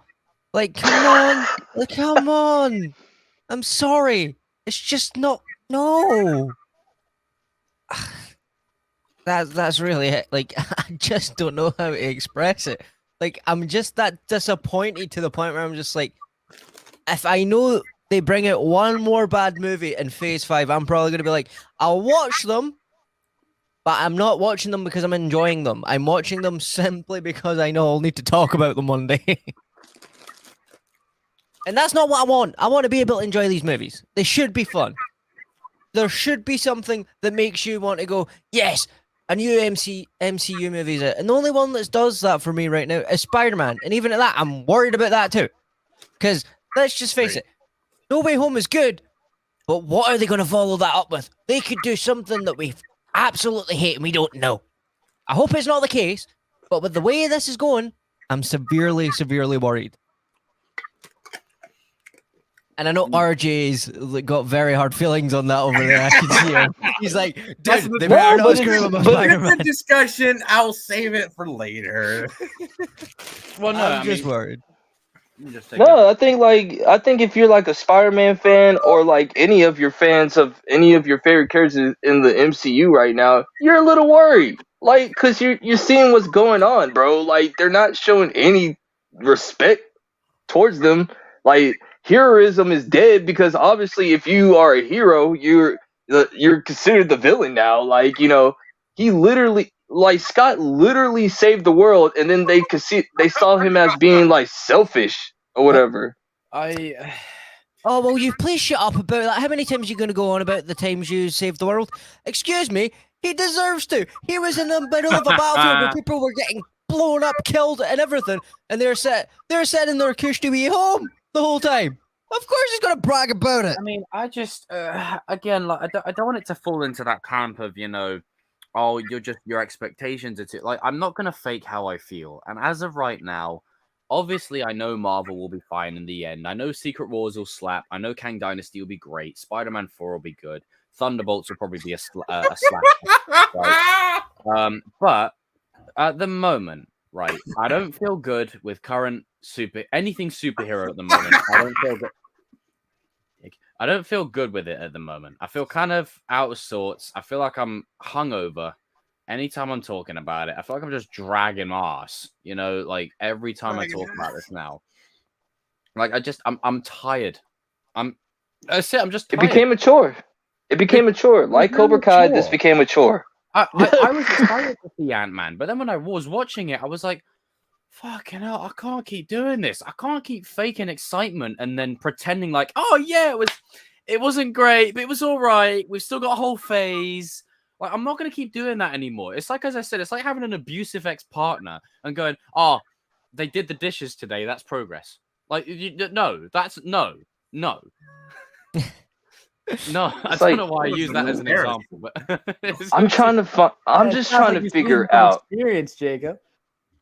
It's like what I said those dishes will be done next week. I genuinely want to know why can't we just get like people that have passion for the products anymore? Like, what happened to that? In the writers' room. It's like what happened to Darius? Please, we beg you. No, but like there was an article some of the people that are in charge of Marvel don't want comic book writers in, and I'm starting to believe it. I'm literally starting to believe it. Like, it's like we want different type of stories. Fine. To be fair, some comic book writers don't translate to actual writing a movie script. I understand. For example, he'll bring up Civil War as the. Just get someone that's a fan and a writer. That's all they need to do. Well, that's what I'm saying. It's like, I mean, I'm not saying that all the time that guys that are having comic books are it's the main key. I'm just saying, where's the passion? It's just not in Marvel. It's in DC. It's in Star Wars. Like, don't mean to bring this up, Jacob, but in Star Wars and Kenobi, tell me why that the guy Disney Plus shit. The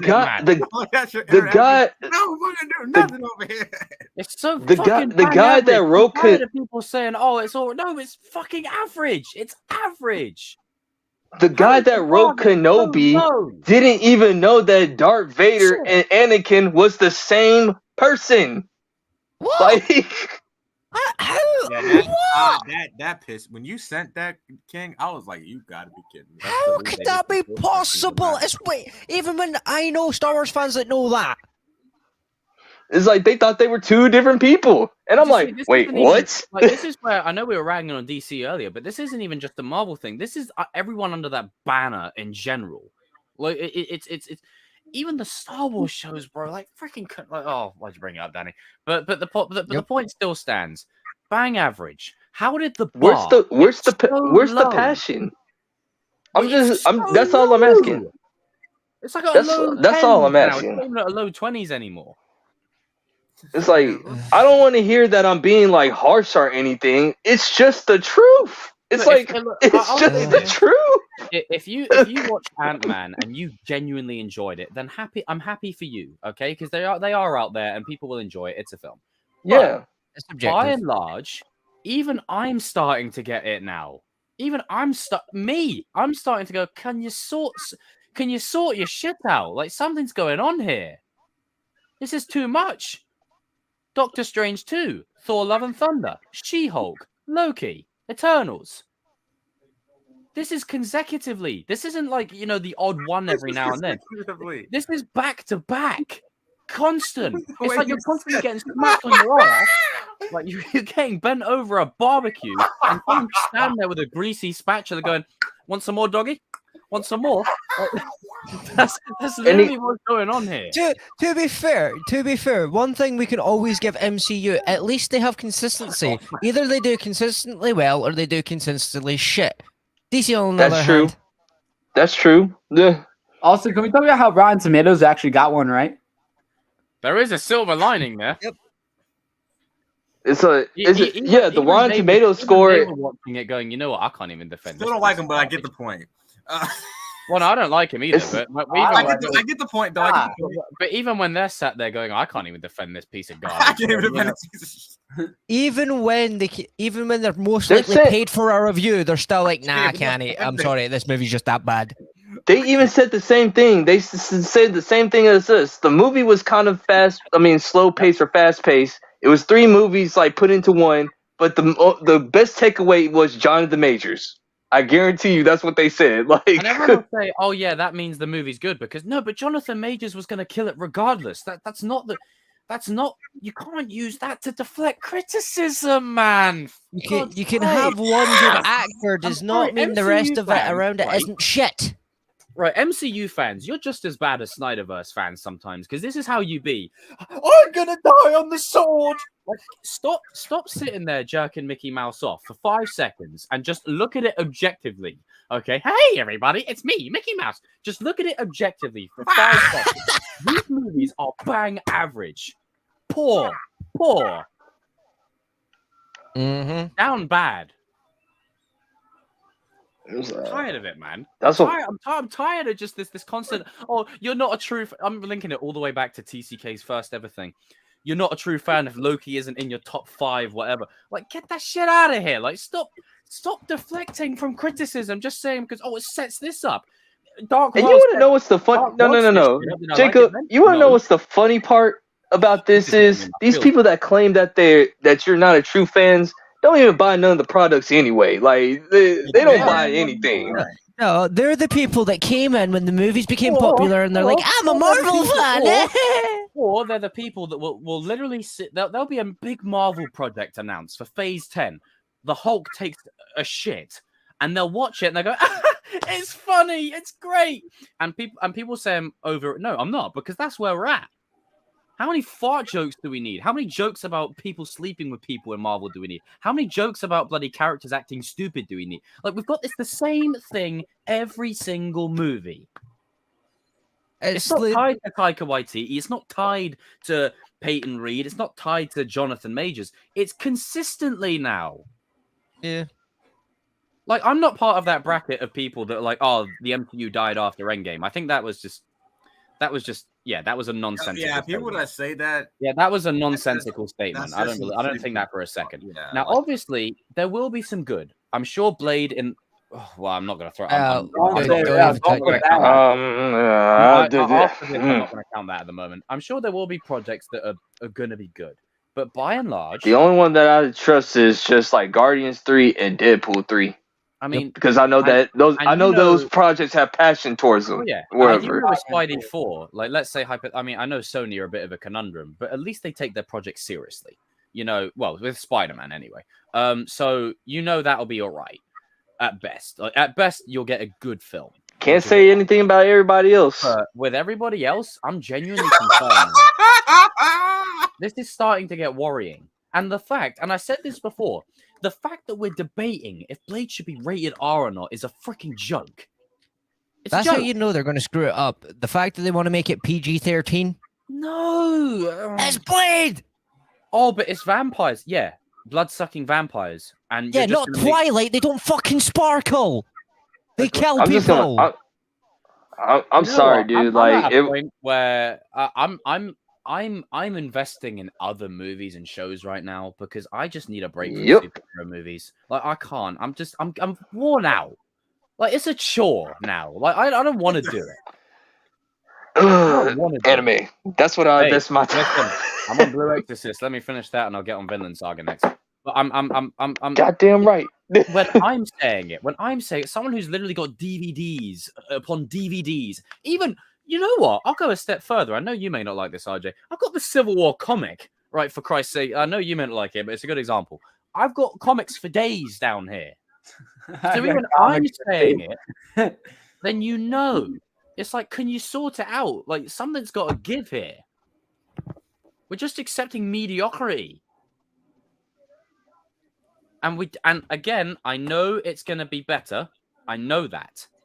But as of right now, right? And even if this movie gets made better upon reflection, The Amazing Spider-Man 2 looks better upon reflection because of No Way Home. Does that remove the criticism from that movie? No. Hell no. So we can't use that as the quantifying statement here. Ant-Man 3, more like Arse-Man 3. Because to me, right, 5 out of 10, basic. Oh, yeah. I forgot to give my rating. I gave it a 4.5. I give it a 5, maybe a 5.5 for Jonathan Majors, but that's, but again, he was going to be. Because if Jonathan Major wasn't in it, it's going to be a 4. Because that's how much I didn't care. I mean, I didn't expect this to be an. But nothing is worse than the Eternals. Like, I still have Eternals as the worst Marvel movie, worst Marvel movie of all time. An 8 out of 10 or a 9 out of 10. Because at the end of the day, linking it back to what we said at the start, it is Ant-Man. It was never it was at least never I can or whatever. But I wanted at least a good movie, and there are some redeeming qualities in this movie. But this is one that I actually will go out of my way to not watch again. I'll take the only reason why I put the only reason why I put Thor: Love and Thunder over Eternals is because like Chris Hemsworth, man. Like, I like Chris Hemsworth, so. I like Thor, so at least with Doctor Strange 2, at least I don't agree with everything in that movie, but at least it's a good movie. Ant-Man 3, however, does everything I don't want and isn't a good movie. Yep. So, and you wasted, like, what? We're going to give Ant-Man 4? What are we going to do for Ant-Man 4? No, we don't. Well, need they're already Ant-Man talking. 4. No. Thor all over Don't again. give them any No. ideas. Don't give them any ideas. No, like Paul Rudd and them already talked about doing if we're gonna do Ant-Man 4, it looks like we might be doing Ant-Man 4. Like they wanted to tone it down. We're not doing that anymore after that Rotten Tomatoes score. No, we don't need another Ant-Man movie. I'm sorry. How much can we do with him now? But you know what they'll say though? They'll be like, "Oh, Ant-Man 4. He's going back to the streets he was born on. You know, we're going back to that dynamic of the old." Well, that's what Paul Rudd said he wants to do. He wants to go back to ground. He didn't really care for the. I mean, to be fair, that might be okay, but by if they done it like an Ant-Man 1 thing, possibly, but they would have to do it in a good way. Like, it doesn't matter if you take a street level. If you still do the same. What's the next MCU project that's releasing? Guardians. I think Secret Invasion comes out before Guardians. I think so. Hang on. I think they had a release date for that yet. I don't know. Secret Invasion. Whoa! That's a hot take. And then Guardians is May. What? Doctor Strange 2 is hell Civil no. War. That's a hell of a hot take. King the Conqueror.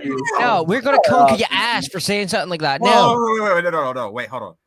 What's your reasoning? Not that you ain't. I assume that was one of those comments that was said just for troll purposes. There's no good reason. You're trolling. Please tell me you're trolling. You're not trolling. Please tell me. No. Yeah. Okay, good. He's joking. Oh, thank Christ! You had us all at. Oh. I was just about to say. Can't be saying stuff like that. In today's world, people actually say that and mean it, so we had to make sure. We had to make sure because there are people that genuinely say stuff like that. I don't understand how or why, but they say it. There's people also out there that say that, you know. Hey, we know people personally that like Venom 2 and Halloween Ends, so you know. Did you really have to bring it? That's two of my Kryptonite movies. Venom 2 is shit. Venom 2 is god awful.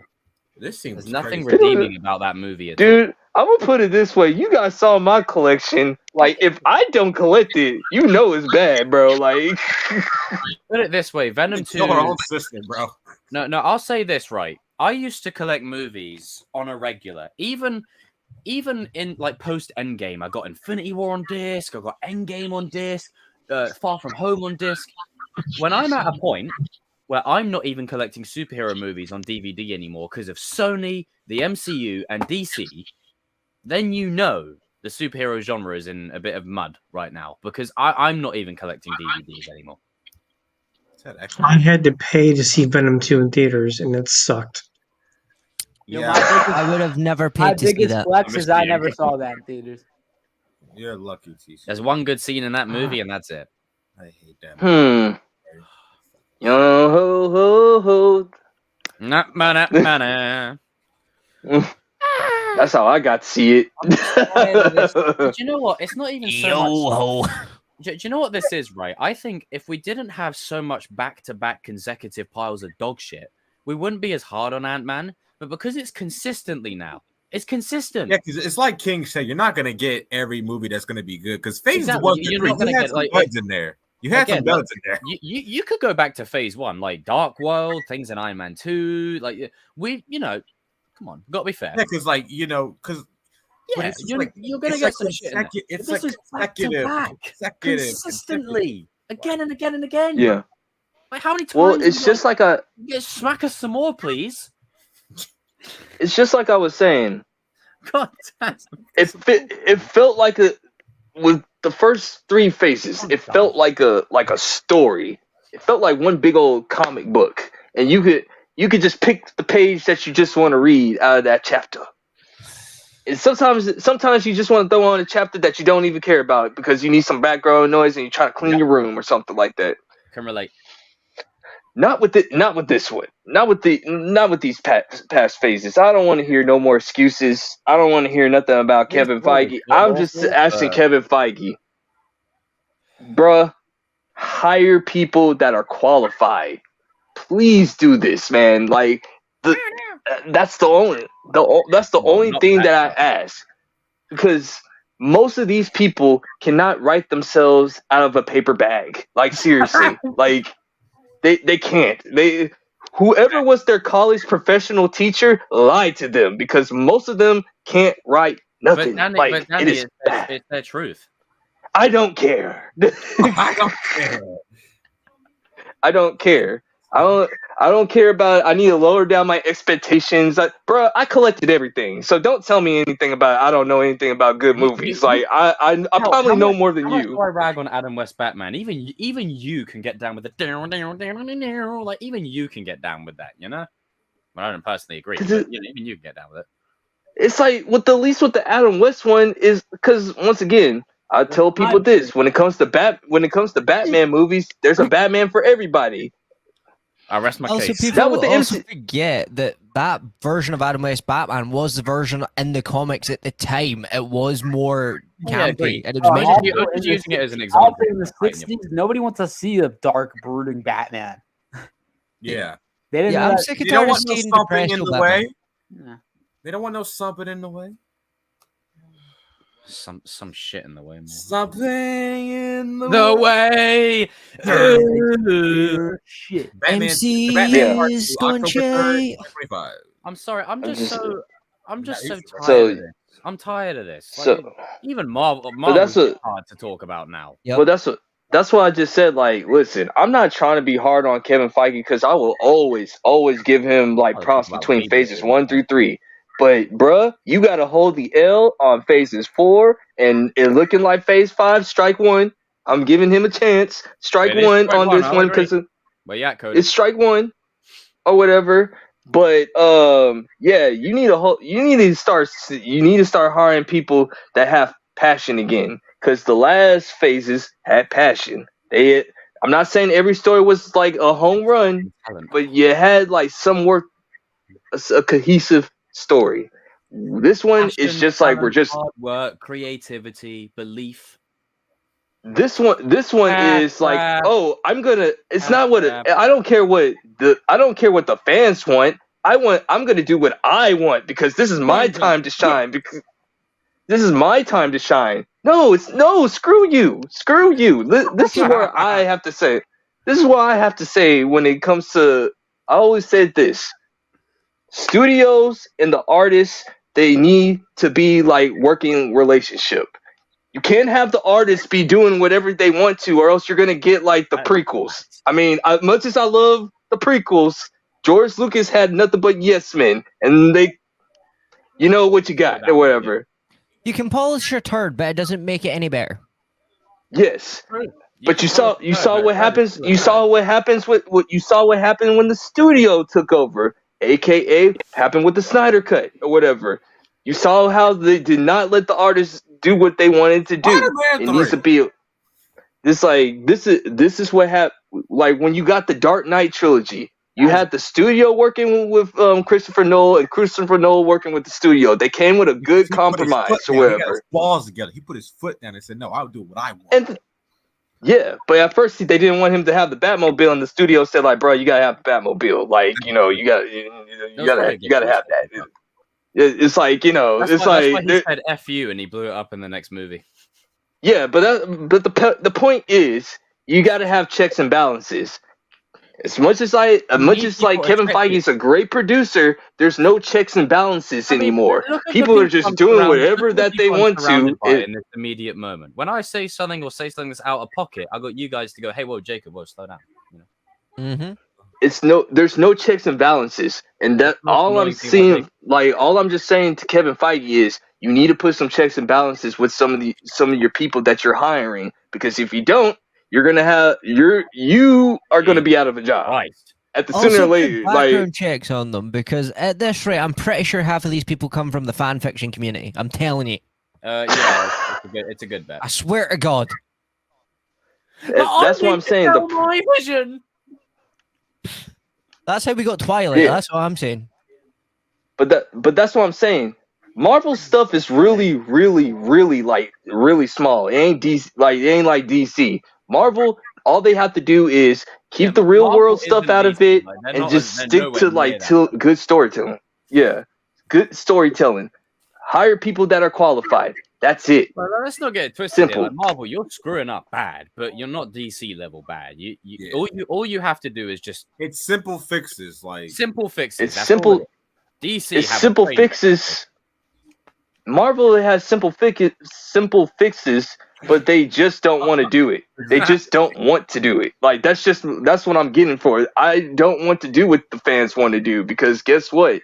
I got to put my vision out there. No, screw your vision. I want a good story.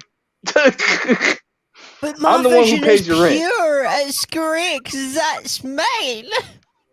I'm the one who pays your rent.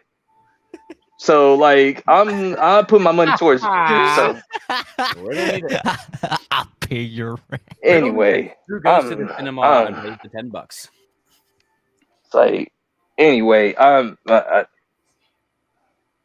want to talk about Cobra Kai. Yeah, I agree. We've hit the 3-hour mark. Like, I think, like, I'm gonna end it by saying this. I'm just at a point where I'm tired. Like, literally, I'm tired as well. But I'm tired. Like, of just, Marvel, DC, and Sony, the three of them as a package. I'm just Warner Brothers. Fuck it. Even though they're DC, we'll throw it all in. They're all under the same umbrella. They're all under the same umbrella. I'm just tired of the lot of them.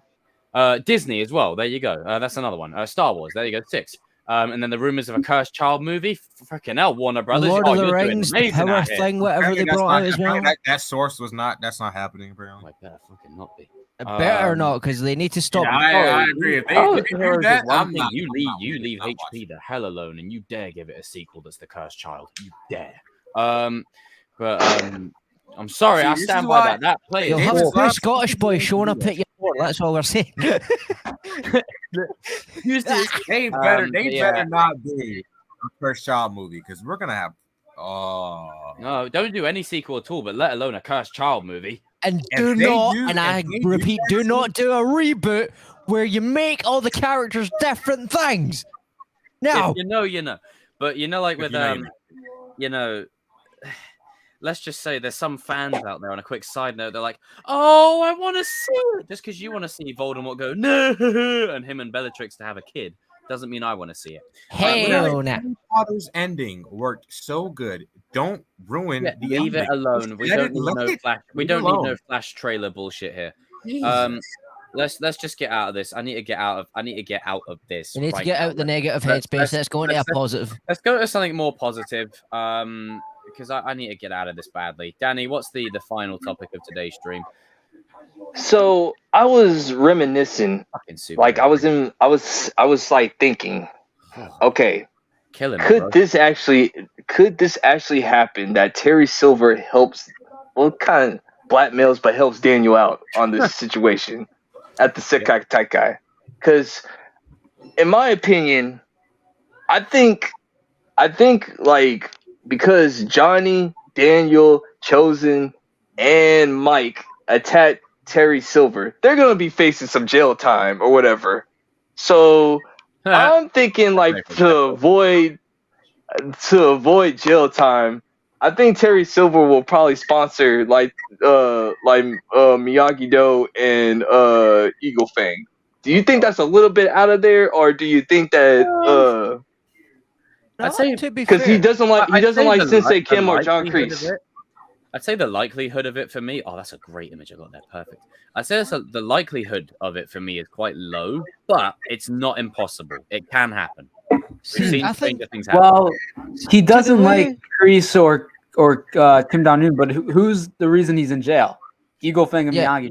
No, but to be fair, what if he does it as a ploy to get out of having to go to jail? That would be the way. Yeah, that's what I'm saying. It only works that way because otherwise it wouldn't make any sense. But if he does it to try and get himself out of jail, and then he pretends to be nice, like how we've seen him do it many times before, but then near the end, do like the big grand reveal that he's Daniel's never going to trust. Daniel's not going to trust Silver. True. He's not even going to I think.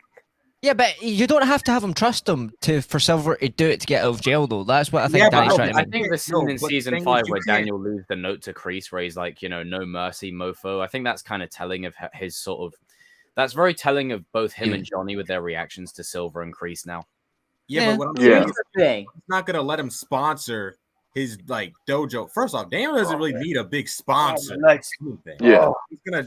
He can just get like he can do it on his own. He can like just Larusso Auto brings you.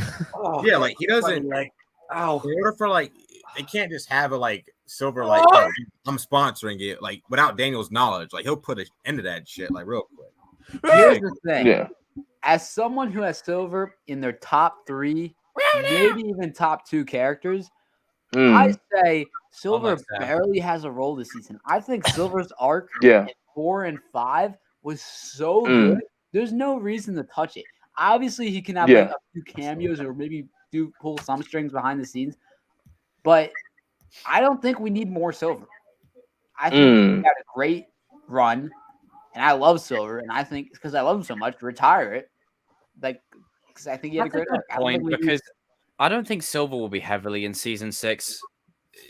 Like he'll probably be in it, but not massively as much. Yeah. Because I was just thinking like. Because like I was just thinking maybe they'll compromise or whatever, like to avoid jail time. Because like technically they did like break the law, like they broke into the man's house and they attacked Silver on his own grounds. Even though he was doing screwed up things, it's still breaking the law unless they do the magical. Probably what they're going to do, the Cobra Kai, where the police just forget about that part. Yeah, they will. They forgot about Sam leading an assault. Like, because the way because me and TSK talked about this like a lot when season 5 came out. The way it ended, it's almost as if like okay, we're going back to Kreese being the final boss. I still think they should have ended it there. Yeah. It's almost going as if like okay, Kreese is gonna be the final boss now, and Silver, you're kind of like they're kind of pushing him to the side, like as much as I love Silver, Kreese is really like he's the. I am Cobra Kai. And, like, come on, I am Cobra Kai. Tori, we need. I mean, he literally. Like he said it when he was getting arrested. He is Cobra Kai. Yeah, like, and this is not a knock on Silver. Like, we all love Silver. Like, Thomas Ian Griffith is that dude. Some love him more than others. What Ian McDiarmid is to Star Wars, Thomas Ian Griffith is to Karate Kid. Yeah. And when you look at the way like the final shot of season 5, it's Kreese. Like it's Kreese for a reason. He wasn't in season 5 that much. Like if you really go back and watch it, he's really not in there that much. I think he's got less scenes than Robbie in season 3. Like he's not in there that much. Yeah. I get what the chat is saying, but listen, you guys got to understand. Kreese is really the biggest. He's really the biggest. What are they saying? It started with Kreese. It started with Kreese. It really should end. I mean, do I think Silver will be involved? Yes, there'll definitely be a Kreese and Silver throwdown. There will be. There'll be a fight between those two. But the way I expect it to play out, I think Silver is going to be on his own, and I think when we see him in the season, it's going to be for him and Kreese to throw down 1v1, and you won't see him doing much else. Also, if Silver was going to be the final villain in the final season, they wouldn't have locked him up in season 5. Yeah, they locked him away. But isn't he locked up though? Yeah, but you get the point though. Like they wouldn't have. Yeah. Like I mean, we won't be locked up for the whole duration. There'll be some way he gets out, and then him and Kreese can throw down because you can't end this show without him and Silver having that face off. You've got to do it. But and obviously. I know the counter to that would be, well, could we leave Silver? Yeah, we could, but I think that's still a plot thread that needs paying off. Silver versus Kreese. It's got to happen. But I think that will be saved for way into like the back half of season 6. And no disrespect to Silver, but Kreese made him cry. Yes, it was messed up. But Kreese, RJ's got a point there. Also, he never fought him outright either. He done a bitch move and played him. He come on, like. I think people forget how evil Kreese can be. He made a grown man cry. Like, and yes, it was fucked up what he was saying to him, and he shouldn't have done it. But we're taking the context out of it for a second. We're talking about just pure villain evil. Kreese, like bro, I'm sorry, but there's levels to this. I love you, Cody, but people need to stop disrespecting Kreese. I'm sorry, it's got to stop. Okay, this dude. Well, it's like how people needed to stop disrespecting Daniel, and then season 5 reminded. Exactly. Kreese is that dude, bro. Okay, like I don't. I mean, the reason season 3 is so good because of Kreese. Yeah. Kreese is literally about to try to kill Johnny and Daniel, bro. He tried to kill his surrogate son, a son that he brought on to himself, and was like, you know what? I'm still going to kill you because you don't want to carry on my legacy. Okay, cool, bye. Like, what? Look at the scene in season 3, where in episode 1, where Daniel he's at Cobra Kai. So Kreese looks so freaking evil in that scene. He's laughing, bro. He like the devil in that scene. Yeah. He's like, dude, okay. Like, I'm sorry. The shop is closed. Mr. LaRusso. Do not be surprised. If that was the last of Silver. Don't be surprised if that's the last of him. And we don't see him that much in season 6. Yeah. That's what I'm saying. You won't see him until the end of the season. They ended season 5. The final shot is Kreese. Bro, the guy, how perfect is this ending, bro? I'll say it again. The man who started Cobra Kai walking out on top. Like, boom, boom, boom, boom, boom. The writers are low-key telling you how big of a role that Kreese is gonna have. They talked about that final ending with Kreese. Like they're saying, like, you know what it reminds me of? He's like that that jail scene. He's all that promotion. You know like what it Johnny reminds and me Daniel, of? I love you. Pissed them off. In season 4, everyone was like, "Oh, they nerfed Miguel," only for season 5 Miguel to be badass. Season 5 Kreese was like, he's barely in it. He's not doing anything. Only for him in season 6 to be the best. I mean, people only say that stuff when the show tells them to. Yeah. Like, he's literally gonna show no mercy to anybody, bro. Like he probably won't even show. He doesn't give a fuck. I think people forget also how dangerous Kreese is right now because everyone turned on him. So he's going to be out for blood on all of them. Yeah, there's not only just the one. only person. holding it back. There's not scene. And think about this as well, right? If you throw Robbie and Tori's names in the mix, that is another reason Robbie has to win it because who's the one person Kreese wanted? Who's the one student he wanted? Robbie. Who's the one that's going to beat him? Robbie. And then who's his little granddaughter type figure? Tori.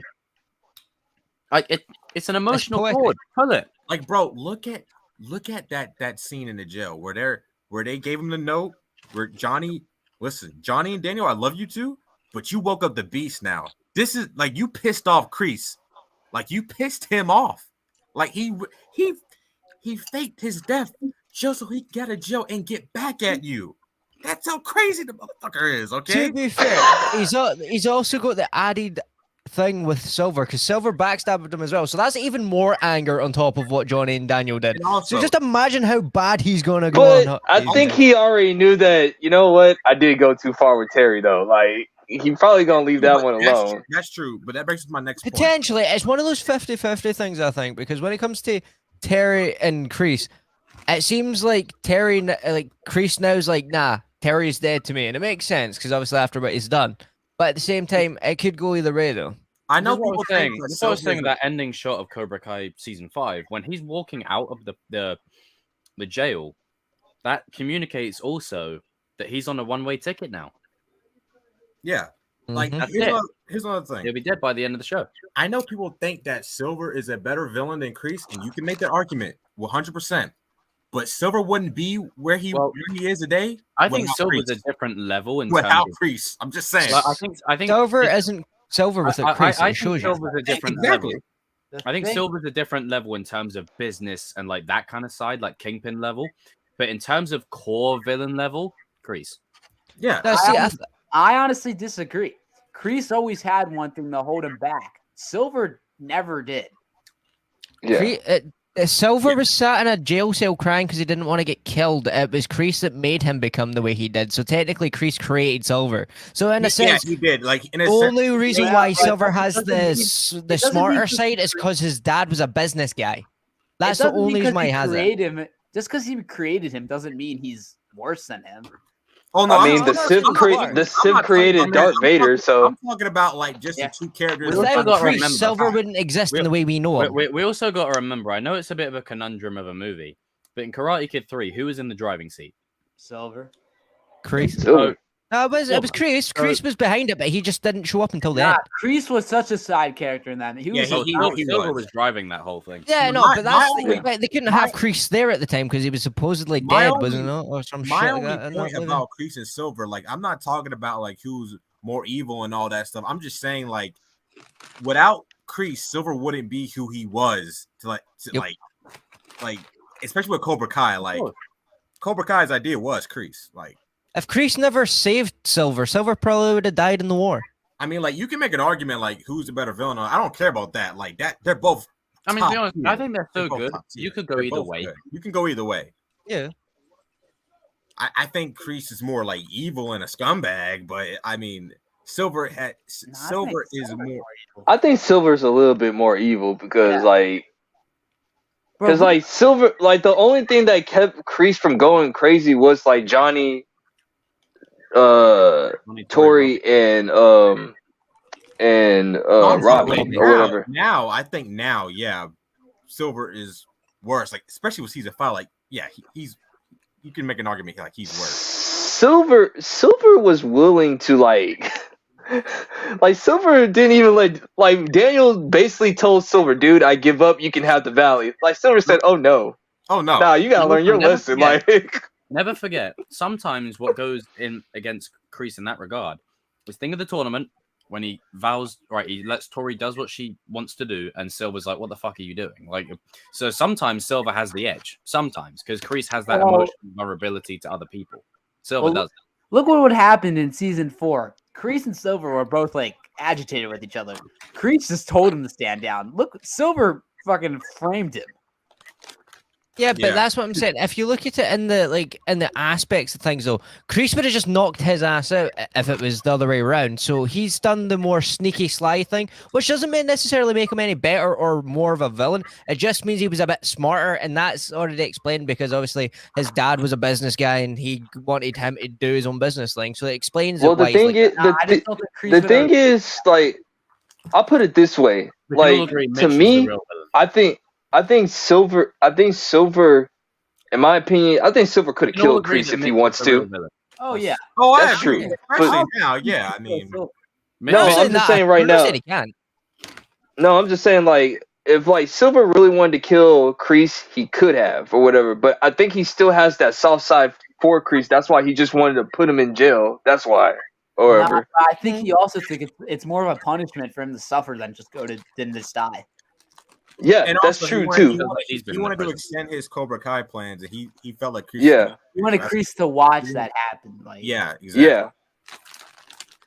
But I also think it's like he still. I think he still has like a little bit, because like that's still his homeboy or whatever. You're just mad at him. I think it was a little bit petty or whatever, but like I absolutely. People are saying this. They want a Silver versus Kreese fight. Come on, Silver's whooping his ass. Yeah, he is. Yeah, I don't think they're gonna do that. I don't think they're gonna do that because it doesn't make sense either. The power dynamic, unless Kreese. But for least Kreese, you're gonna have to prove to me that Kreese like does some like hyperbolic time chamber of a Dragon Ball Z. He trained in a year with no. We've seen Kenny take out Hulk, so things have happened. But the thing is, I think also hold on. Let me finish, please. So, for me, it's the emotional value in it. I'm talking like a Bucky Steve level fight between best friends, soldiers, brothers on the battlefield. It's too much of an emotional plot point not to pay off. Like to me, I would pay it off. I don't think it's gonna happen, honestly. Well, how would you resolve their feud? No, because the reason I think that I agree with TSK. I think that Silver, you can make an argument. Silver is like his arc is in a sense you can make a solid case that I know you can make a case for it, but the likelihood with it being the final season that they don't use Silver, that's not going to happen. So the biggest and baddest season. No, we said it's not going to happen, and it did. It's going to be like Kreese in season 5. He was barely in it. He still affected the story, but he wasn't in it that much. That's what I I don't think. know. They did that for a reason because of season 6. Even if Silver beats Kreese, I'm talking the emotional value in the fight. Like that's what I'm saying. It's the emotional gravity in it. You know, it would be cool, but it would also ruin what just happened in season 5. Not necessarily. This is where Miguel's father comes in. Not Daniel's whole goal from the beginning of the show was take down Cobra Kai, take down Silver, and he did that. Having Silver come back out of it, it would, in my opinion, it would ruin the ending of season 5. That's a good point because that fight, that was a lot of emotional weight between Daniel and Silver. The end of season 3, like it doesn't mean as much anymore because they split up. But it would be like this. But that finale would not be as cool as it is. Well, I mean, the thing is, the season 5 finale is so good that it's going to be hard to top it anyway. But they need something in there for these two. You can't just leave that up in the air. Like these two are former best friends. Like it's you just leave an unresolved plot point just left in the dust. Like no, I don't think. Hold on, though. They don't have to fight to end their. Yeah, all right. Even if they don't have a fight, you know, they still got to have some interaction together. No, I think that's not like in jail. Maybe like Kreese goes to see him in jail or something, but yeah, you can have. I don't think they need a fight to resolve. Kreese can't go back to the jailhouse, or else they get arrested on the spot. Like, yeah, that doesn't make any sense. Kreese ain't going back. What's he going to be doing? I don't know. I forgive you, bud. No, he's not going to apologize. Here's what I also don't get: is Kreese like he broke out before he was charged not guilty, but he broke out before that happened. So is he really? No, you still get in trouble for that. Like you're fugitive for breaking out in general. I think they'll pay it off. It's like you can go to federal prison, which is worse, dog. But he wasn't supposed to be there. It doesn't matter because he broke out whilst they thought because he broke out. Be there. He is now a fugitive. Yeah, like it's still illegal. It's still illegal. Like you can't do it. Yeah. Even if he still broke out and assaulted officers, like he's now officially. He assaulted officers. He assaulted a doctor. He stole a badge from the lady. Like he just put more charges on to him. So like, I don't know. I feel like there's something you can do with Silver and Kreese. Like before the end of the show, like it's season 3 and 4 made it so apparent to me that there's something there. You know, it's just. I still think there's gonna be a fight. In my opinion, I think they're still gonna fight. But like, I agree. I think the reason that it's so hard for you two to get on board with it is because we know Silver would smoke him. Like that's. No, that's not why. Because it would ruin his Silver's arc, in my opinion. And the ending of season 5 would. But they're not just gonna leave it ambiguous, and then that's the. No, but here's the thing: Silver's way of getting back at Kreese wasn't a fight. I freaking love this, man. No, but again, I'm talking about emotional gravity here, like the emotional weight. Yeah, but in doing this fight, it would be sick to see this fight. It would ruin what just happened, and but either way, season 5's ending was so good that it's gonna be ruined regardless. You can't not do something out of fear of ruining something you've already done. That just defeats the purpose. You don't need to do it. It's not necessary, in my opinion, though. They don't need a fight. It might not be necessary, but if it happens, it happens. If it don't, it don't. There's definitely going to be some shit in there that's just kind of like, oh shit, we didn't expect that. Like, I think Silver's done, bro. I think season 6. Honestly, let's be real. Like season 6 is gonna be like straight up fan service. Like it's the final season, so like tone untold. There's going to be things in there that happen that were probably set up in season 1 that have never been paid off. Well, isn't it? In my opinion, it's season 6, so like I would not be surprised if they end up fighting. Like that's just they shouldn't have put him in jail. Also, in my opinion, this season shouldn't even be happening. But since it is happening, keep it as grounded and Karate Kid like as possible. Just focus on the tournament. I agree. I agree for sure. But my thing is this: if you don't think for 1 minute that Terry Silver is not going to be out of prison or whatever, like I don't know. Well, if you're going to give him all the credit for being the biggest evil mastermind, come on, he's not going to jail then. And so what's he going to be doing in the whole season? Sitting in a bunker? Who said? I said Kreese was. Think about it. Like, what would Silver be doing the rest of the season? Hold on, everyone. So put it this way. I would love a Karate Kid style type ending. I would love that. And I think in some way they'll do that. But the problem is with this show, it's not Daniel Miyagi specific. There is a whole roster of characters that they need to tie up. You got to close out everybody's story. Miguel, that's one thing. If you don't have Miguel win the trophy, you need to give him something to bring his arc full circle. How do you do that? His father. Robbie, you give him the trophy, he wins it with his family. Tori, she, defines herself, gets the money, blah, blah, blah, blah, blah. Sam does whatever. Yay, fucking kumbaya.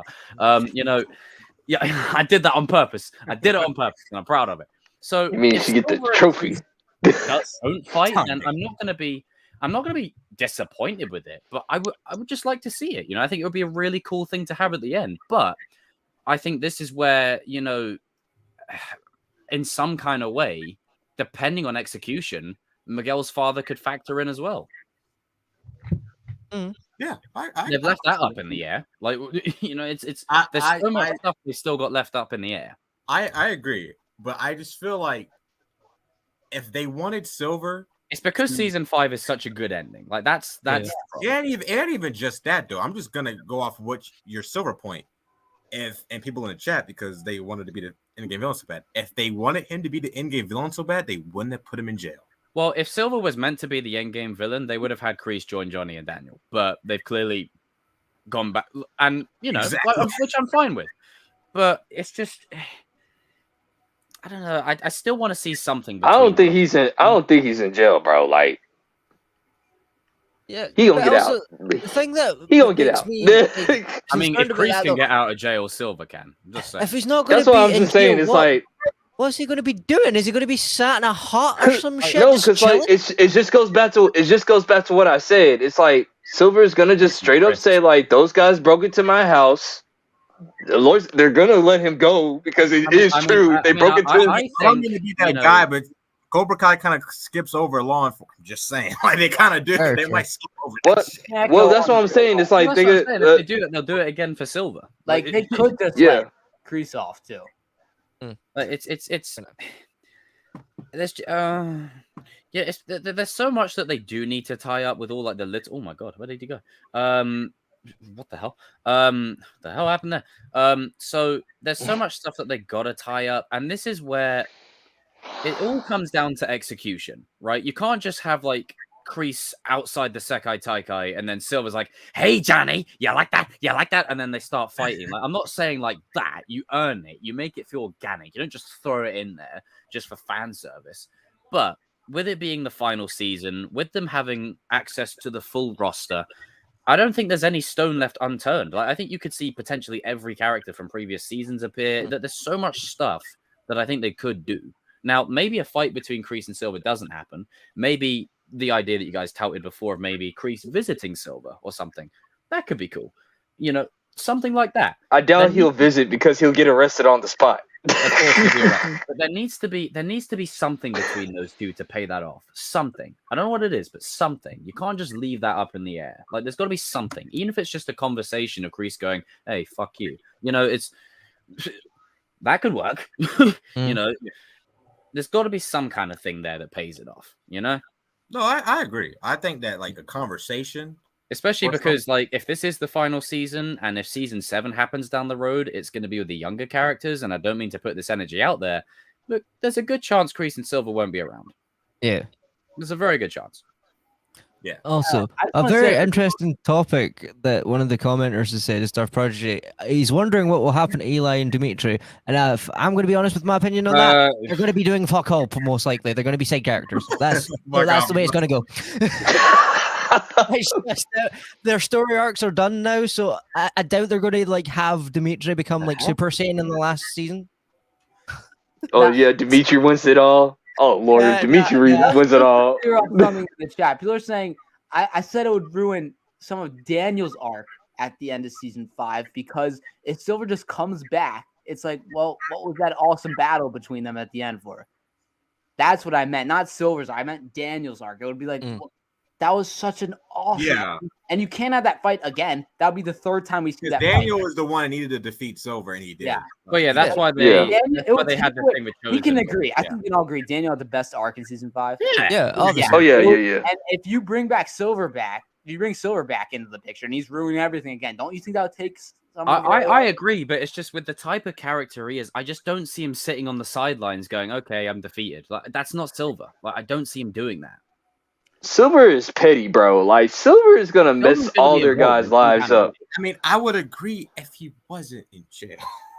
I mean, I get he's not gonna stay in jail. Like I mean, you don't know that though. It's like putting the Kingpin in jail. He can still do stuff inside the Slammer. Like that's a entirely different like. No, I know, no. I think it's a valid comparison. We're talking about. It's a valid point, man. He has his own empire. He has his own empire. So you think Terry doesn't? Terry clearly has his own empire. Yeah, but he's not king. Hey, listen, when he hired those senseis from the valley, right? Don't overreact because you love. Man got bread, bro. Like I love Terry Silver too. Hold on, let me finish. When he hired those senseis from the valley and Chosen whooped their asses, he was like, "Okay, yo, Fist, let's go." How much library do you think he has? No, I'm not saying he doesn't, but I'm saying even in the Slammer, he still has access to many different avenues. Well, yeah, he can have access. But I'm just saying, dude. And once again, it just goes back to the straight up court. It goes back to the straight up court system. He gonna get about. He gonna get about there because they broke into his house. No. Like he didn't do nothing wrong. Like, I'm not. He's already showed us the law enforcement sucks anyway. I'm saying like I'm just sticking with the show and how they do it. If they shouldn't have put him in jail because I don't listen. I understand he can get out of jail. I wouldn't have put him in jail. Hold on. Let me finish. I understand he can get out of jail. He's Terry Silver. The worst thing he can do is put him on house arrest. Right. Technically speaking, they haven't put him in jail yet, though. So let me extend an olive branch then. No. So what would you do with Silver this whole season? That's the point, bro. Can you let me finish what I was trying to say? I'm trying to get the energy back onto you, so no one will cut you off. Go ahead. But what I'm saying is, I understand that he has connections and all that, but the creators, they skip over a lot of stuff with some characters. Like they'll forget that this character has this and that. They've done this before. True. Like that's all I'm saying. With the context of the character, yes, absolutely, he could get out of jail. So what for would you sure, do it's Terry Silver. But I'm saying the creators, if they want to, because let's not forget, they're writing it. But if they wanted to just keep it like what me and TSK think they're going to keep it, they might just keep him in jail for the story's sake. But what I would do if I was writing it, I'll have him get out of jail. But he's not going to go like with his plan again because it already ended in season 5. He can't make Cobra Kai an empire anymore because his empire is done. Like he already lost all the students. Yes, he already lost all his students, but I would have it to where he tries to not reconnect with Kreese, but he tries to he finds out. Let's say he finds out that he's out of jail. Like he can find it out. He's Terry Silver. Oh, he knows. And then he has that conversation because I don't think that they're gonna. Let's say that he gets out of jail, I don't think that they're gonna have a fight per se. I mean, they could, but I would just have it to where a conversation, and they go their separate ways. That's my ending. But I mean, that could work. But I don't see that happening. I mean, that's what I would do though. I'm just saying that's what I know if you were writing it, but the character of Terry is now on a line that's been crossed. He can't uncross it now because of Kreese. Kreese has put him in that headspace. He's not going to be like, hey, okay, we're on a mutual understanding. That's how you see it. That's how I see it. And go separate. That's not Silver. Silver's petty. Silver will arrest you.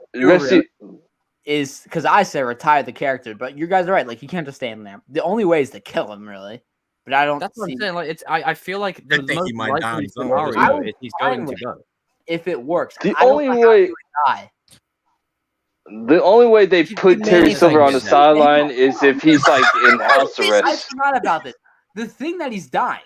I think he definitely is dying. I agree with that because that could happen. He just dies in jail.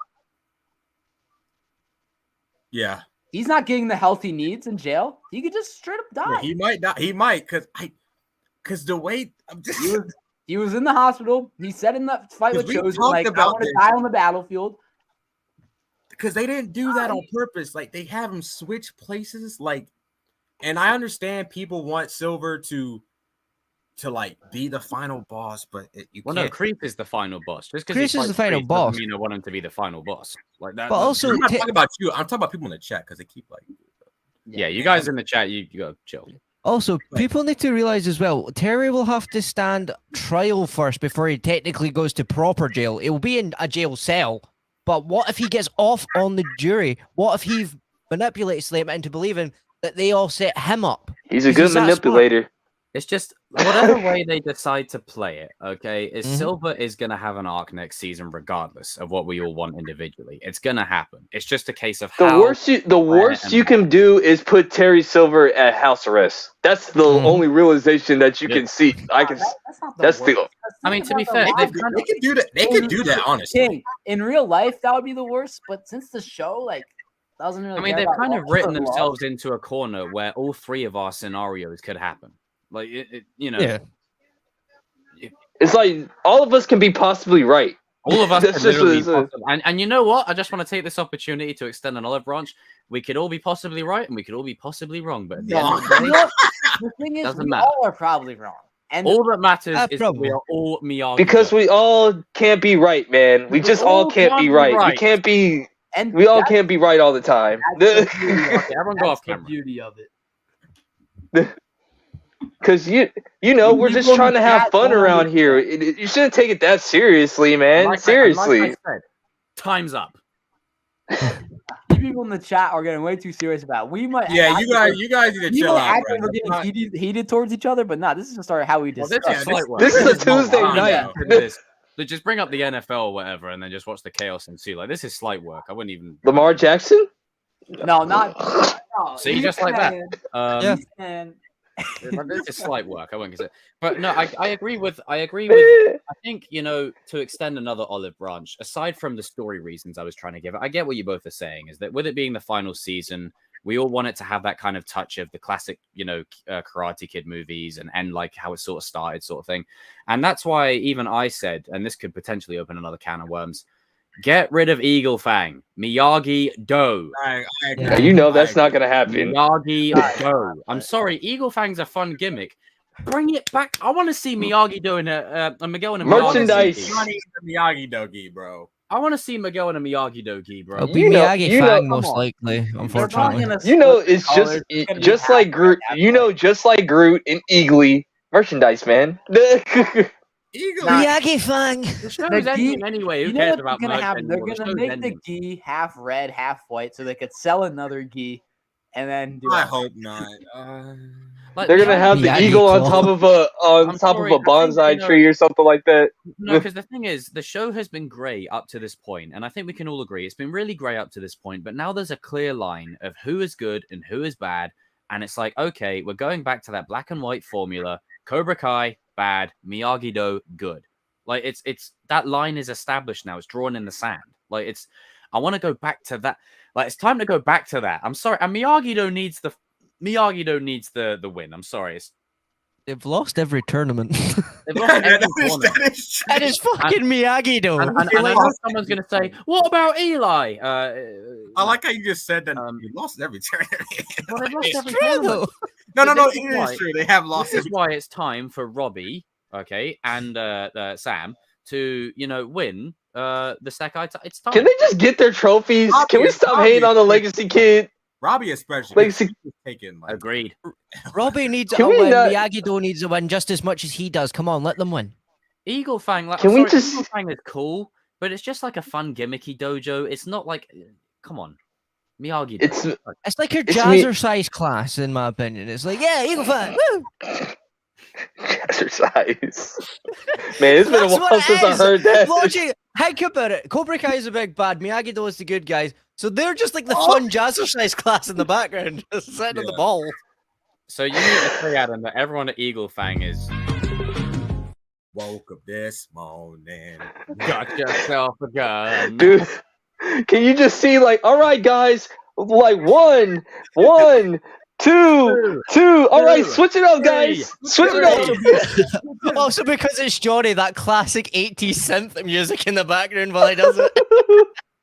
All right, guys. Eye of the tiger. Eye of the tiger. Like, and also, like, you know, if you play the cards right, you could have the Sekai Taikai be the ending of the show, and it ends the same way like the Karate Kid movie would, with the dinner, like, and then jumping on like Miyagi, like stuff like that, and then an ending shot of all of them, cut to black, bang. And then you have Dreams playing at the end. Oh no, I can't have no. That song will be perfect, but it's gonna make me cry. R.I.P. JDF. Yeah, sorry, man. Like, Damn anyway, it, back on Damn it, Soju. Danny, did you? Back on Soju. Oh, man, like I don't care what nobody says. Every time when I hear the song Dreams, dog, I just think of the Tommy Power Ranger.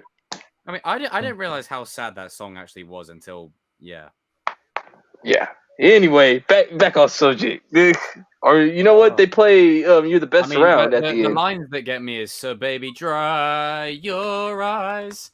Say tears you've cried. Oh, that's what dreams are made of. of. Playing in this movie right now. Oh yeah. Wait, what? Oh, and Guardians too. Oh, damn. This song right now. Really? Yeah. Well, that was timing. Wait, I completely Yeah, this forgot song is so sad. Yeah.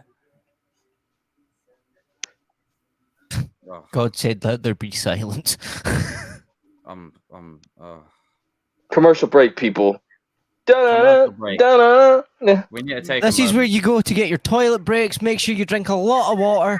You know. Adam, the way you said that sounded like a train announcer. Like a flight attendant. Here on the Kings of Pop Culture, we really respect hydration and lots of food. Hey, Adam, have you ever seen you've seen Top Gear, right? Obviously. You know when they do the challenge with like the train caravan things, and then Richard Hammond just randomly goes, "Stop doing the bloody announcements." Yeah. But yeah, no, I think the sentiments that we can all agree, you know, we just want the best ending for the show possible. And, you know, again, I do want to put this out there because I know people say, "Oh, wow, you guys are all arguing." It's like, no, this is just discussion. This is Tuesday. This is a Tuesday night. This is slight work for all of us. Like, I mean, it's just this isn't even the half test. We're all very hold on. Let me finish. We're all very passionate individuals as well. So sometimes we just like to make sure our point is articulately expressed and understood. And it's more of just. It's not necessarily a frustration with each other. It's a frustration of the last, like, however many years of dealing with it on this platform of just sometimes the wave of toxicity that comes our way every now and then, you know. But we chip away. We soldier on. We soldier on, you know. We may disagree, but we get on because we are brothers.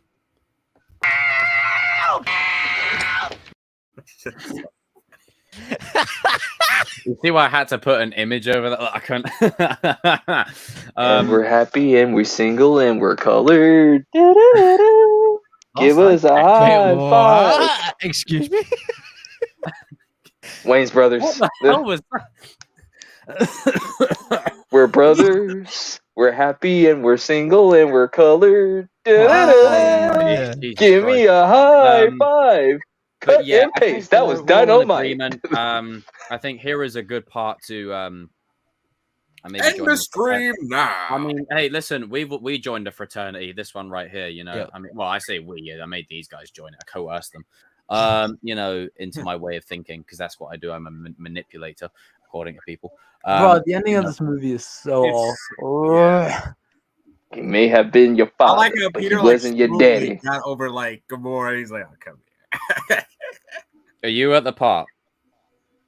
Oh, we skipped. We're towards the end. No, when we were like talking about Cobra, like when we started the topic, I kind of just got distracted. Thank God, I didn't want to see that again. Yeah, that scene is so sad, man. Dude, I saw that part when I was watching the movie. I was like, oh man, like this is sad. James Gunn knows how to freaking make you cry. He does. He does. It hits. It hits on another level. Is that your favorite cookie? Wanna have fun? If you know, you know. You know that, yeah, RJ. You know that thing where it's just like, brothers just want to have fun in reference to the, Oh, yeah. Yeah. If they're watching, fuck you. Fuck you. I'm gonna take my white ass and walk that way. Say, brother man, this is my house. Don't make me put my foot up your narrow little ass.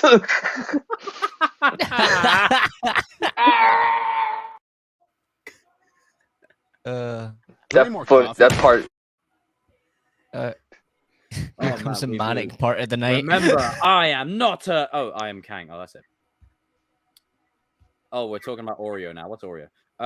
Mitch will be the Sekai Taikai winner, and the father was Terry the whole time. That'll be Terry's arc. Is Mitch will be the That's why he's such an unlikable little bitch. No, makes more sense now. Mitch will be the secret chosen one. You see. Oh Lord! Should we put Mitch again to begin our weekly Mitch roast? Do we have to do this? Seaweed boy to the rescue! Right. So, who wants to go first on the whipping Mitch brigade? I've said all I've had to say about him. What regarding Mitch? He's the most useless character. He's like, he makes Yamcha look like the MVP in Dragon Ball Z. Yamcha looks like the freaking Mace Windu compared to this dude. It's like, no, you Wait, make. I'm sorry, I do want to say this one thing. Can we all agree that for season 6, we leave Mitch's crusty ass at home? Yeah, we leave a lot of the side characters at home. I'm gonna be honest. That's one thing we can all agree of. Is it like we can all agree side characters and unnecessary characters trim off. Leave like you can have them in the show. You can have Mitch in the show or Kyler in the show or whoever, but leave them as literally side characters now that just appear every now and then. I want the focus. Kyler needs to. I kind of want Kyler to be one of the announcers at the Sekai Taikai, man. Have Mitch be like at the side, like in the audience, and somebody like kicks something and it just hits him in the face. It's like, yo, man, I was part of the Miyagi-Do team, but they just left me on the sidelines. Oh Lord! He's small and he's chubby and he doesn't Mitch get any. Sekai Taikai on ESPN.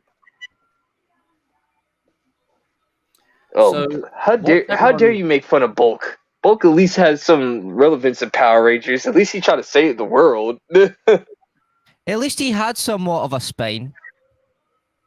I think Mitch is having a name change. He's taking the M out of his name and he's putting B at the front of it. Bulk and Skull are actually underrated in Power Rangers. They saved the world. Yeah. They saved the world. Also, they were the best comedy duo. Like they were in like so many series of Power Rangers as well. Exactly. Hey, even Tommy even said that the Rangers did. That says something. Even Tommy even said like they need their own show. Yinky boo. Yinky boy. He's the man in the chair. Yo, dude. Setting it up. Setting it up. What did I originally say that for? You said Cobra Kai. Loki. No, I said it for Cobra Kai. No, I said Loki. No, because we were talking about season 4, and you were like, we were talking about the ending, and you said they're setting it up. Like you're like they're setting it up. The Miguel thing. And then it just became a running theme of like they're setting it up. Setting it up. Man, if I have to fucking hear that one more time for a Marvel movie, I'm gonna actually like hit my head. I'm gonna headbutt a wall because I'm sick of it being right. I'm gonna end it with this. This is my end credit scene right here. Marvel fanboys, can you stop using setting it up as an excuse to deflect criticism from your shit? Please stop it. It's the old school saying that I always say. It's okay that you like regardless. This message has been brought to you by the kings of pop culture. It goes back to what I said. It's okay that you like crappy movies. We all do. Like, it's perfectly fine that you don't like it. Or whatever, somebody doesn't like it. Or the movie just... I don't like Batman and Robin. I know it's horrible. Dark Knight Rises. Oh, that's a shit tier movie. I disagree. I'm opening a can of worms now. I disagree. No. But yeah, the point is valid. You can like bad movies. It's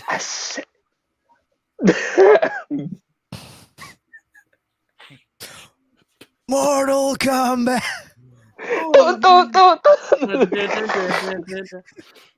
We're setting it up.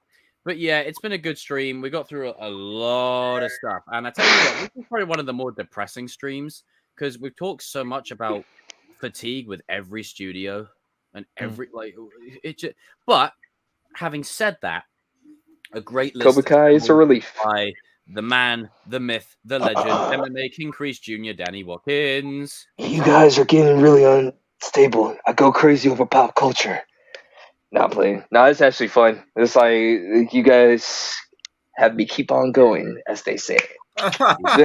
Jesus Christ. Oh, yeah. We're talking about Spider-Man when it hits Spider-Man. Yeah. So, RJ, you're going to be ready for that one, for that memory line. And we got the GOAT. I got some news on my board today. The man, the myth, the man, the myth, the legend. The GOAT. No.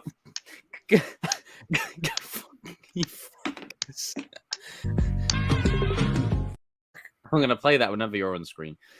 And we've got the wolf himself. Hiya!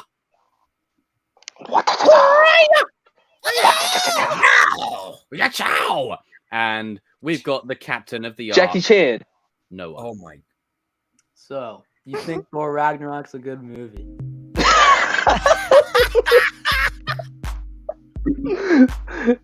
TCK, you look like one of those old school YouTubers that used to be in the mid 2000s. So you really think this was a good movie? No, it's like the captain. It's like so. About watching Thor attention. Well, let me tell you how you're wrong. Let me explain to you why you're wrong in 100 words or less. 5 words or less, even. Jesus Christ. Bro, who's this random guy in the Talk about Thor Ragnarok. I really want to see how TCK. I'm ready for that one. No, you guys in the chat. But I think we can all agree in summary that, you know, when you watch these streams, and this is going to be a funny setup, and I can only make this. Yeah, when you watch these streams, you start it like and then end it like. Not that hot. When this guy woke up this morning, he was white.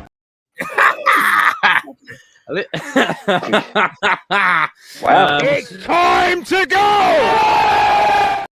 But thank you all for tuning in. It's been a great stream. We got through some good stuff. That sounds like square from my stage. Multiverse of Madness is better than Civil War. Stop the cap. Thank you all for tuning in. We tuning into this stream. We will see you all next week for what is it next week? I think it's a watch party. Yeah. Oh fuck. I'll have to. I'll figure it out. We'll watch Friday or something. But yeah.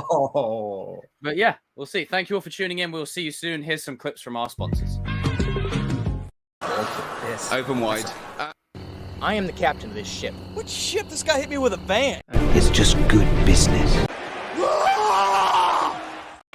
Shut up! Is there any more? Sure. You sucking big doo-doo this time. And can we all agree that we are not Modon?